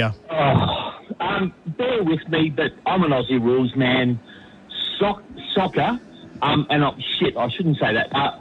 Football is the only sport, the Socceroos and the Matildas, that can combine all of us. Irankunda, what a story from Adelaide. But honestly, I sat here crying. The heart of Australia, we don't give up. We fight, They underestimate us. I just got to say one last thing. The Yanks have underestimated us. Just one more game, please, and who knows what can happen next. But as an Aussie rules man, as an Australian, football is everything. That's just my statement. Jeff, thank you. Very well said. And yeah, Nesteri Irankunda's story is just one of many of the great stories within the Socceroos team, all coming from diverse backgrounds, some born and raised in Australia, some second generation, third generation Australians. In the case of Irankunda and Mo Toure and several others have been refugees who have come across to Australia to look for a better life with their families, and it represents the diversification of Australia's population, Adam. Has done for a very long time. The great Mike Cockrell put it so beautifully a number of years ago. The Socceroos, and obviously the Matildas as well, they represent us. Who is us? It's people who are born in Australia and have got great-great-great-grandparents born in Australia. It is people who have come for opportunity in the 1950s, like a lot of the Mediterranean, like Greeks and from the Balkans and Italy, come for an opportunity of better at life. The African diaspora as well, who have escaped war-torn countries who can't get it together in a political sense and can't stop fighting with each other, so they have to get out for a better opportunity where they come, Australia, and then they just get woven into just this one beautiful sheet that we see out there representing us. And doing that on the world stage, it makes you even prouder. 0433 98 11 16 to send through your text messages. I can't wipe the smile off my face. I said to my partner, we'll defend strong and score to win 1-0. Never thought we'd put 2 on them. Aussie, Aussie, Aussie. And great call. What a match from Simon Hill and Andy Harper on the call. Go Australia, listening in from New York at 2 a.m. Dave from Kew. Dave, let us know if you're going to get out to the New York, New Jersey Stadium during this World Cup. It's incredible. It's not only Nesteri Irankunda, Adam. It's a lot of these other young generation. I think I, along with many people, have been have looked very hopefully into the future. It feels like there's a really strong, bright future coming for the Socceroos, for Australian football. It's sort of all come off the back of, it feels like, to me anyway, it's come off the back of COVID and what happened there in the A-League, and then the promotion of youth players in the A-League, giving them more minutes. And now we've got this young core of Chakati and Boss and Okon Engsler and Toure and Irankunda, and these guys are all 24, 23 years of age and younger.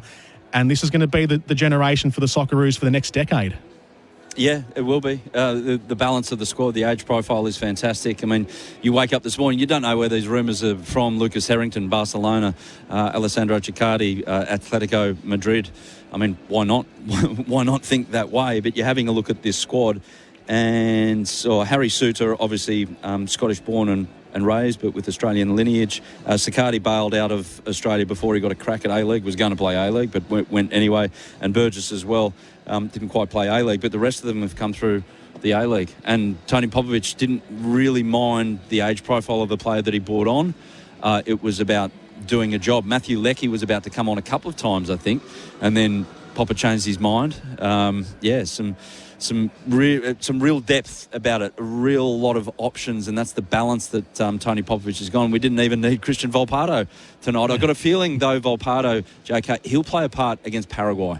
I've just got this feeling he'll play some kind of part against a team who might actually sit off us, especially if they've got something to gain out of that last game. But we'll wait and see. That's the beautiful thing. Tony Popovic, with his 26 players now, is now approaching the buffet, and he's got so many options. It's great. 1300 736 736 to jump on the line. The lines are open to have your say after the Socceroos open this 2026 FIFA World Cup campaign with a 2-0 win over Turkey with goals to Nesteri Irankunda and Connor Metcalf. Adam, what was the big moment of the match for you? The game-changing, game-turning moment of the game, all thanks to Liquorland. Game on, drinks sorted, legendary. Liquorland, broadcast sponsor of SEN's coverage of the FIFA World Cup 2026, official radio broadcaster. Obviously, the early goal in the first half had a big moment, but there was still a lot of work to be done for the Socceroos thereafter.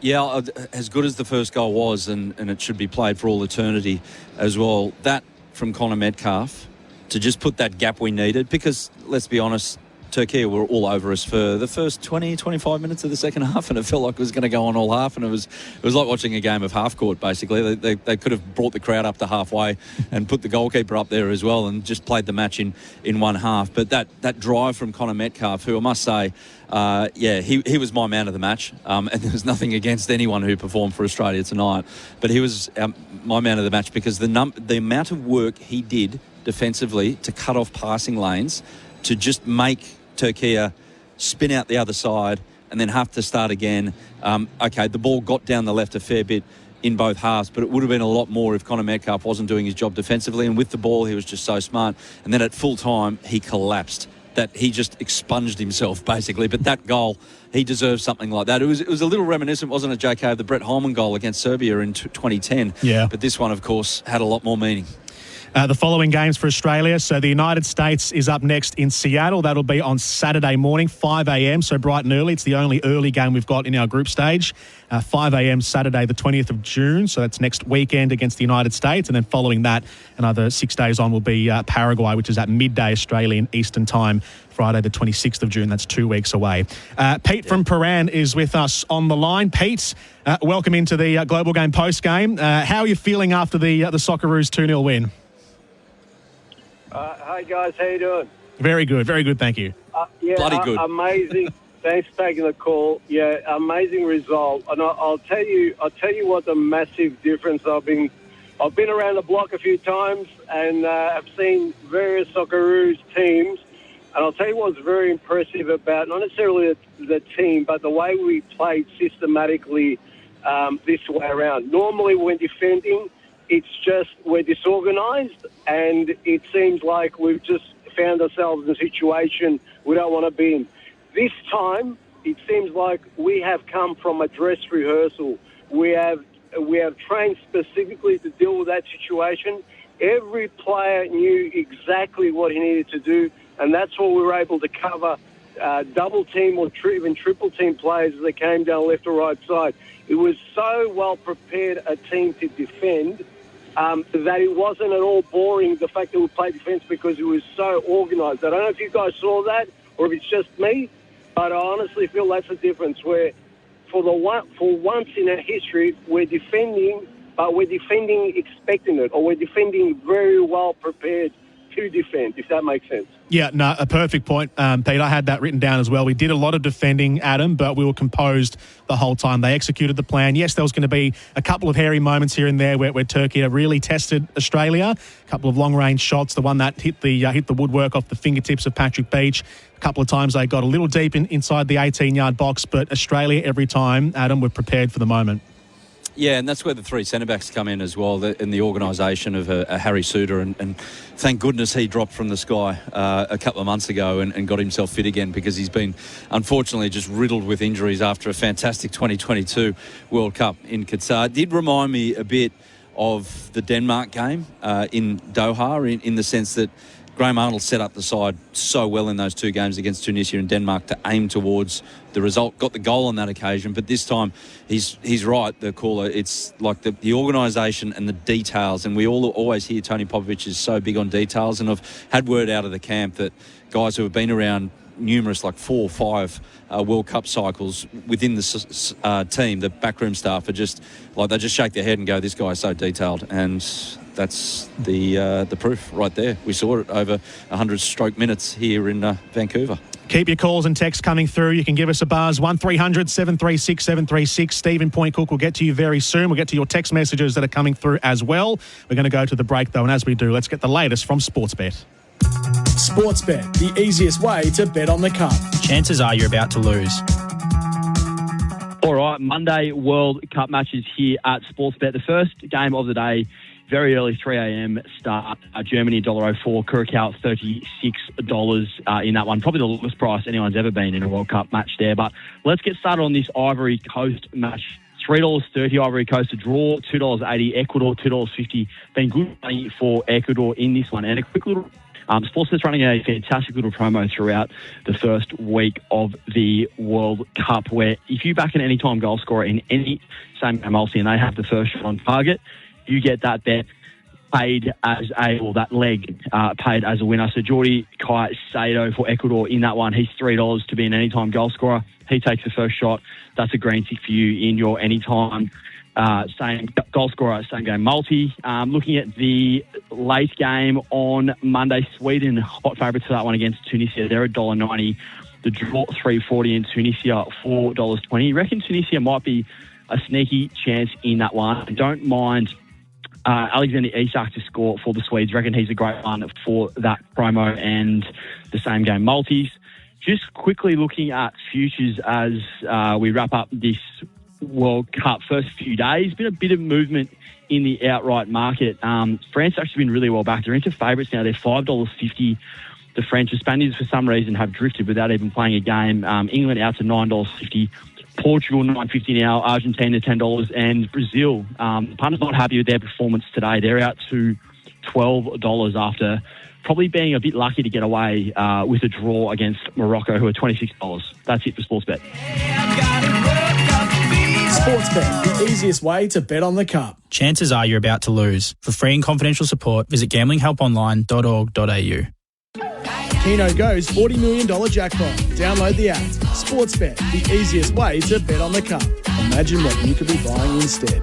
Broadcast sponsors of SEN's coverage of the FIFA World Cup 2026. Official radio broadcaster. Say yes to tackling a couple of Socceroos at your local after the match. You get it? Socceroos, schooners. It sounds like schooners. Anyway, say yes to going out after the game. Say yes. IDD.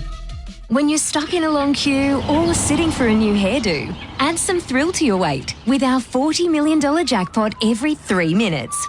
Keno Go. Download now. 18 plus only. T's and C's apply. Gamble responsibly. Hi, it's Hamish McLaughlin. Toyota's Good for Footy raffle plays a vital role in the footy community, raising funds for local grassroots clubs all around Australia. And it's the local legends within those clubs that get the job done. Here's a local legend sharing their club's story. Hi, it's Paul Constantino, co-captain of the under-14s at Noble Park Junior Football Club. Patterson Cheney Toyota has partnered with our club for over 20 years. With their support, the club was able to get new footballs and equipment for our teams each season. They help us enjoy the game of footy every week. So from all of us at Noble Park Junior Football Club, thanks Patterson Cheney Toyota for supporting us year in, year out. Another great example of Toyota's support for community grassroots football. Now that's good for footy. Oh, what a feeling, Toyota. To the doers, why do what you do? The doer who shows up when worn down, who stretches out when stretched thin, who breathes deep and does it all over again. Whatever your do is, and whyever you do it, by protecting what matters most, at AIA, we'll help you do it for life. AIA, health insurance, life insurance, financial advice. To learn more, search AIA Australia. Flying to Adelaide for work, events, family, or a relaxing weekend away? Make the airport the easy part, because Melbourne Avalon Airport gives you a simpler way to travel. You'll enjoy easy access, easy parking, and less time getting through the airport. And when you pre-book your parking at Melbourne Avalon Airport, you'll skip the usual airport chaos and get moving sooner. For your next Adelaide trip, choose the airport that makes travel feel easier. Melbourne Avalon Airport. Flying made easy. The school run's on, but the pantry is empty. Pick up and drop off in the one trip with Woolies. Groceries from app to boot in under 60 minutes? My kind of Woolies. See our website for availability, T's and C's and exclusions. Ugh. When your internet gives you lemons, get Tangerine. Switch to Tangerine and get 10% off your monthly plan fee for every SIM-only mobile or mobile broadband plan you bundle with an active Tangerine NBN service. Oh. With easy setup, short hold times, no confusion, Tangerine offers great value internet with no lock-in contracts and high-speed plans available that keep up with your everyday. When your internet gives you lemons, get Tangerine. Visit tangerine.com.au to sign up today. Getting some momentum starts with taking the first step, like finally cleaning out your junk drawer. Then you're reorganising the whole kitchen. And then you may as well repaint the entire house. Next, you're hosting a renovation show on primetime TV. And Momentum Energy can help you take that first step with your energy. For a great plan or business energy solutions, talk to the company that helps you get some momentum. Momentum Energy. You back the Aussies on the field. Early Pay back Australian businesses off the field with flexible and reliable working capital finance. In fact, it's what gets them out of bed in the morning. They'll back you with invoice finance and equipment finance created for flexibility and real business needs. Early Pay are proud to be backing Australian businesses with the cash flow they need to grow. Early Pay. Better business on your terms. Visit earlypay.com.au to learn more. Keno Go's $40 million jackpot. Download the app. Sportsbet, the easiest way to bet on the cup. Imagine what you could be buying instead. Broadcast sponsors of SEN's coverage of the FIFA World Cup 2026. Official radio broadcaster. This is the Global Game.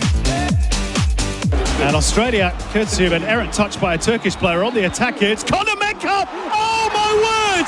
Oh my goodness! What a goal by Conor Metcalf! Something out of nothing from the edge of the penalty area. It is an arrow-like finish with the left peg, and he's now smothered by jubilant Australians. And why not? The Socceroos, hear this back in Australia, lead Turkey by 2-0. That was Conor Metcalf's goal in the 75th minute for the Socceroos, who defeated Turkey 2-0 at BC Place in Vancouver. That was the goal of the match, all thanks to Valvoline, the original engine oil and official supporter of the 2026 FIFA World Cup. Jordan Canellis and Adam Peacock with you. 0433 98 11 16 to send through your text messages. Brett says the way that Mo Toure puts fear into defenders is fantastic to see. He and Nestori are frightening. Joey in Ocean Grove says, I'm a proud Australian Croatian and I'm so happy for Popper. Love this country. And one more that says, wow, what a game. Thank you, SEN, for the coverage, watching the game and listening to the boys. Well, Simon Hill and Andy Harper will be back for the call of the Socceroos and the United States game next weekend and for the Socceroos Paraguay game the week after that as well. Adam Peacock is with us from BC Place in Vancouver. Adam, who'd you have as your best on? Yeah, I had, as I mentioned before the break, Jake, I had Tony Popovich. He didn't put a foot wrong, seriously. No, but for the guys that just left it all out there, Conor Metcalf, I had him as 3 points for the reasons explained before the break. Aidan O'Neill, I did. That was my big worry, JK, before the game. Okay, we're going to play a 5-back, and then how far can the fullbacks get forward? Which means that the two in the middle just need to be so disciplined and so switched on. And Aidan O'Neill was there. And I've gone the one, Paul Okon-Exler, for the very same reason. Let's be honest, we played, I don't know what the possession stats were. I haven't got the screen in front of me, JK. You might have them there, but they switched them all up. They're about to switch the lights off on us here in Vancouver, but who cares? We'll stay here for the next 6 hours if we need to. But so if you're going to play without possession, your guys in the middle have just got to be so switched on. And they were. When in that first half, when Turkey were wobbling after we scored, Paul Okon just went front foot defending and chopped out about 3 or 4 out balls that Turkey were trying to play. It was such a magnificent World Cup debut from him. Nestori Irankunda very close. Mo Toure was outstanding running channels. And look, Tim Ream is a fabulous player, 38 years of age. He's going to have his hands full with Mo Toure if he's going to run that channel, because that's the side that Tim Ream, the American veteran, plays. So that's something to look forward to. Although I will say Mo and also Jordan Boss went off with cramp, so hopefully they recover as well as they can. They got a bit of a break before that game, but yeah, those were my 3-2-1s.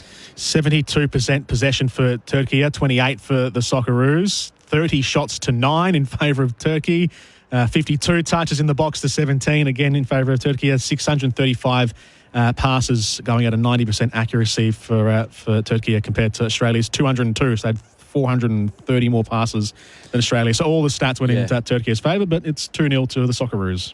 It's the old one. It's the old adage in all walks of life.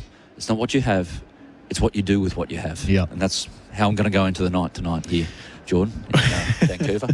1300 736 736. Steve is with us from Point Cook. Good afternoon, Steve. How's the come down from the Socceroos 2-0 win for you?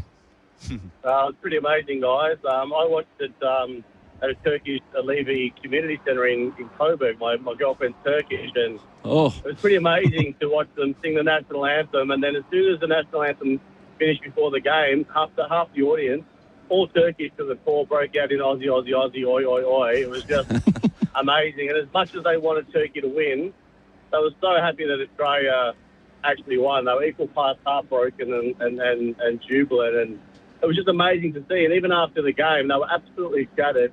But it cleared all the chairs in a heartbeat, started doing Turkish dancing, swinging the Socceroos scarf, the Turkish scarf. It was just amazing to see them be so humble in defeat and so gracious. It was really incredible and an amazing performance by Australia.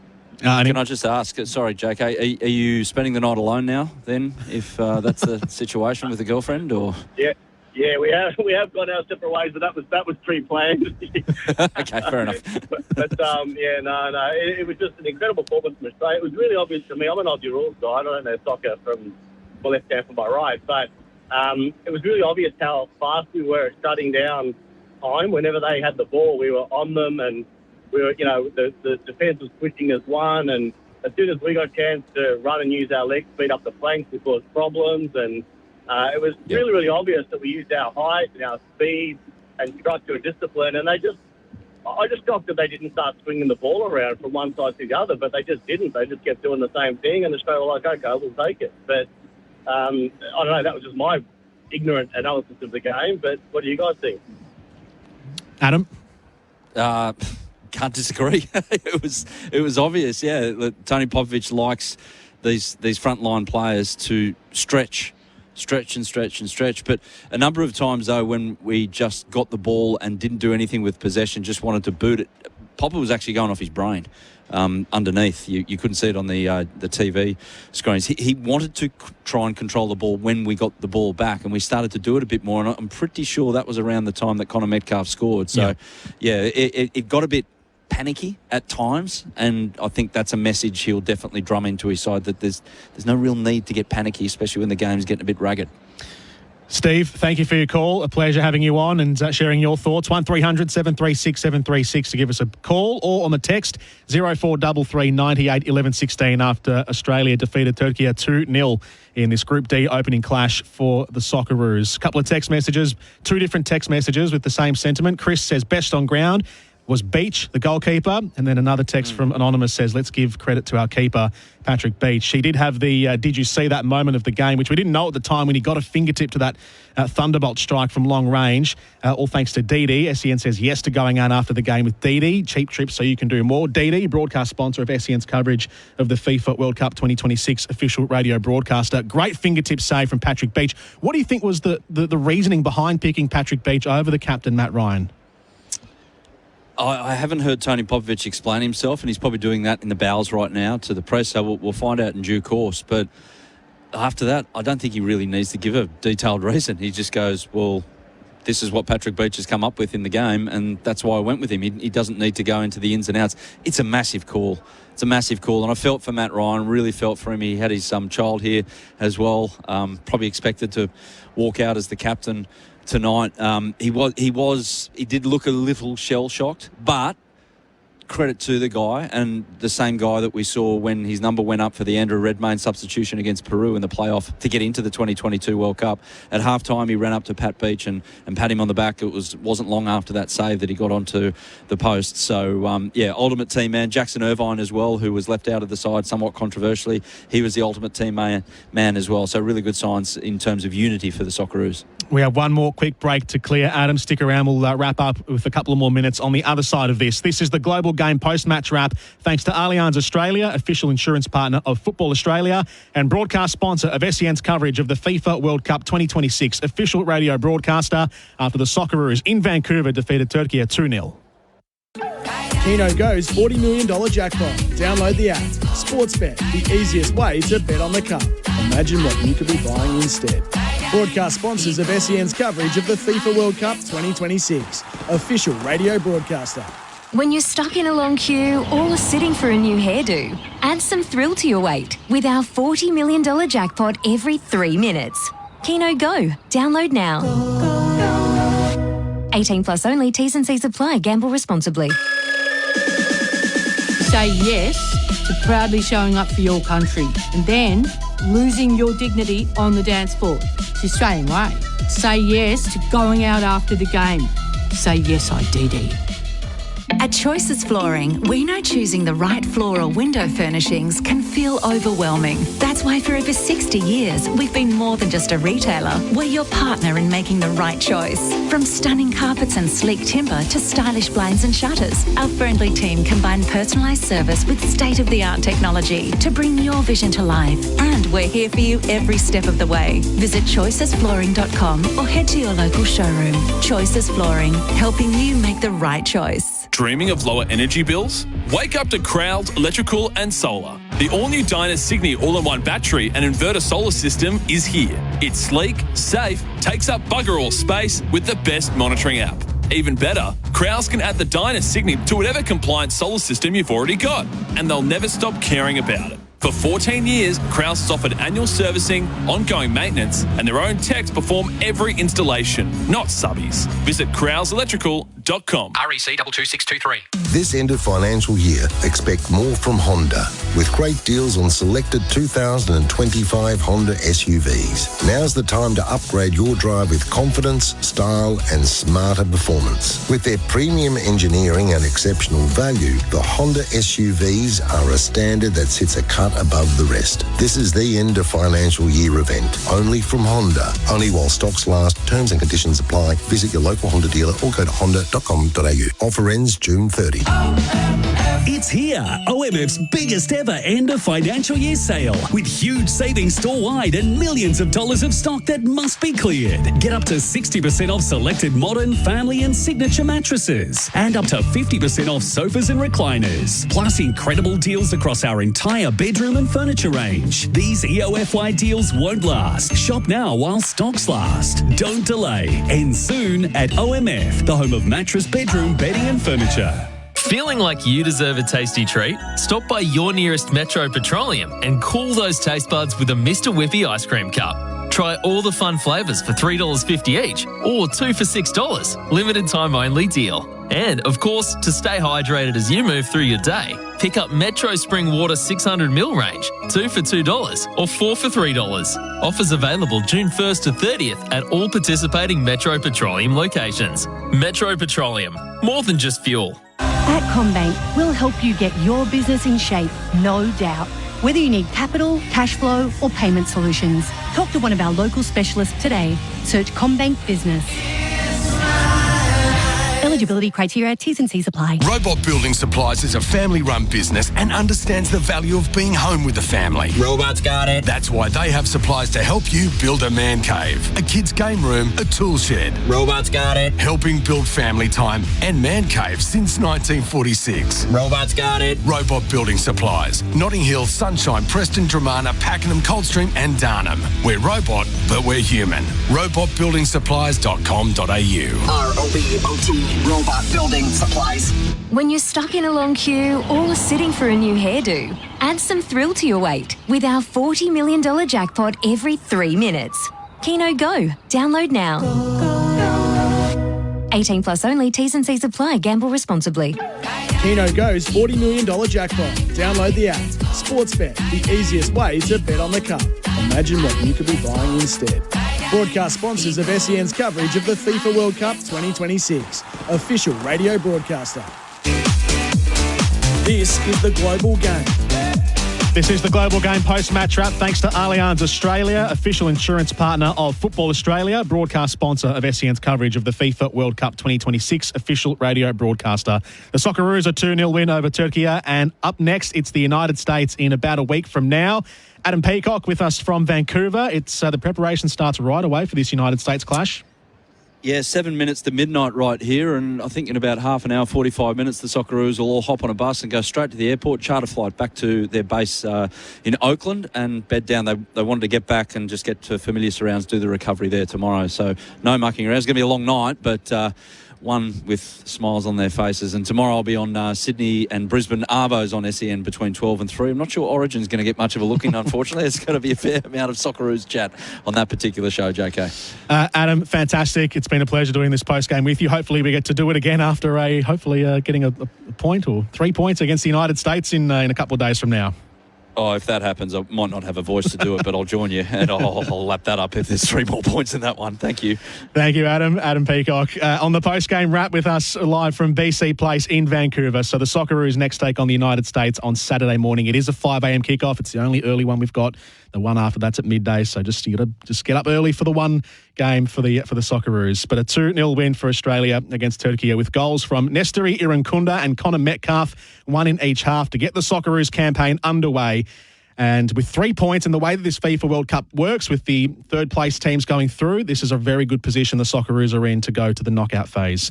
Before we wrap up, let's get the latest markets from the tab. The 3 most important dates to put in your diary are for the green and gold at your local tab. Get your team together to watch our team at Tab live and loud on the big screen, with personalised venue mode offers for every game on the Tab app. One place for all the cup action. Now that's something to shout about. What are you really gambling with? For free and confidential support, visit gamblinghelponline.org.au. An odds update brought to you by Tab. Chances are you're about to lose. We've got some fantastic fixtures of the World Cup coming up tomorrow. Germany are $1.04 against Curacao, and I think most expect it to go one direction and one direction only. Curacao $34 the draw, $15 the 4-time champions you would expect should be winning. But you can bet on correct score, the likelihood of each or both teams to score, half-time, full-time scores, first-time goal scorer, any-time goal scorer, total corners. The list goes on. 300-plus markets available on each and every game across the World Cup. Now, Curacao, they are an intriguing story. They've never played against European countries prior to this year. They recently played out a 4-0 defeat to Scotland just before the tournament began. They won 7 of their 10 games in qualifying heading into the World Cup, and that's just one more than the World Cup qualifiers they've ever won between 2007 and 2022. 156,000 people, their total population. It is an amazing story, and they will be fighting and fighting hard, but you would imagine that's going to go the way of Germany. The Netherlands are even money against Japan at $3.60, a draw at $3.40, and Ecuador favoured against Cote d'Ivoire. Overall, and of course you can multi games into overall, but overall nothing has really changed. Spain and France are still the equal favourites there. In terms of the Golden Boot market, you can find that, as well as individual goal-scoring markets for each and every game. Kylian Mbappe, the French Capitan, still leading that market for the overall most goals for the tournament.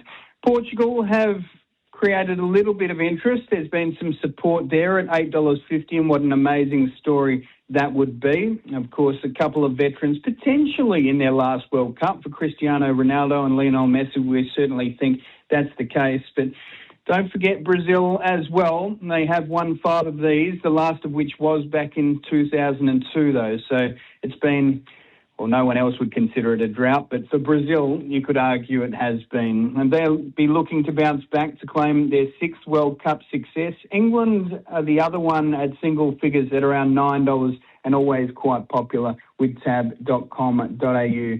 If you are keen to follow Australia's journey, or any other country for that matter, every game through the World Cup will be available at tab.com.au. Enjoy the games. Hopefully you find yourself a winner. And don't forget, if you are keen on one, you can multi it into another. We'll see you ahead of tomorrow's games. Brought to you by Tab, your destination for cup betting. Chances are you're about to lose. For free and confidential support, visit gamblinghelponline.org.au. Avoid injury time heartbreak on the cup with Tab. Place a correct score bet, and if you're correct at the 90-minute mark, we'll pay you out as a winner. Paid out before any injury time goals? Now that's something to shout about. Offer applies to correct score markets and single or same-game multi-bets placed online. T's and C's apply. Chances are you're about to lose. For free and confidential support, visit gamblinghelponline.org.au. That's it for our wrap-up of the Socceroos 2-0 win against Turkey. But SEN are broadcasting a game a day all the way through this 2026 FIFA World Cup. Tomorrow, we'll have the Netherlands and Japan for you, which is billed as one of the biggest games of the group stage. Two teams ranked in the top 20 in the world. It's a 6 a.m. kickoff tomorrow. Brenton Speed and Archie Thompson on the call for you. And a match of the day every single day of this 2026 FIFA World Cup. Make sure you tune in for the next month of football right here on SEN.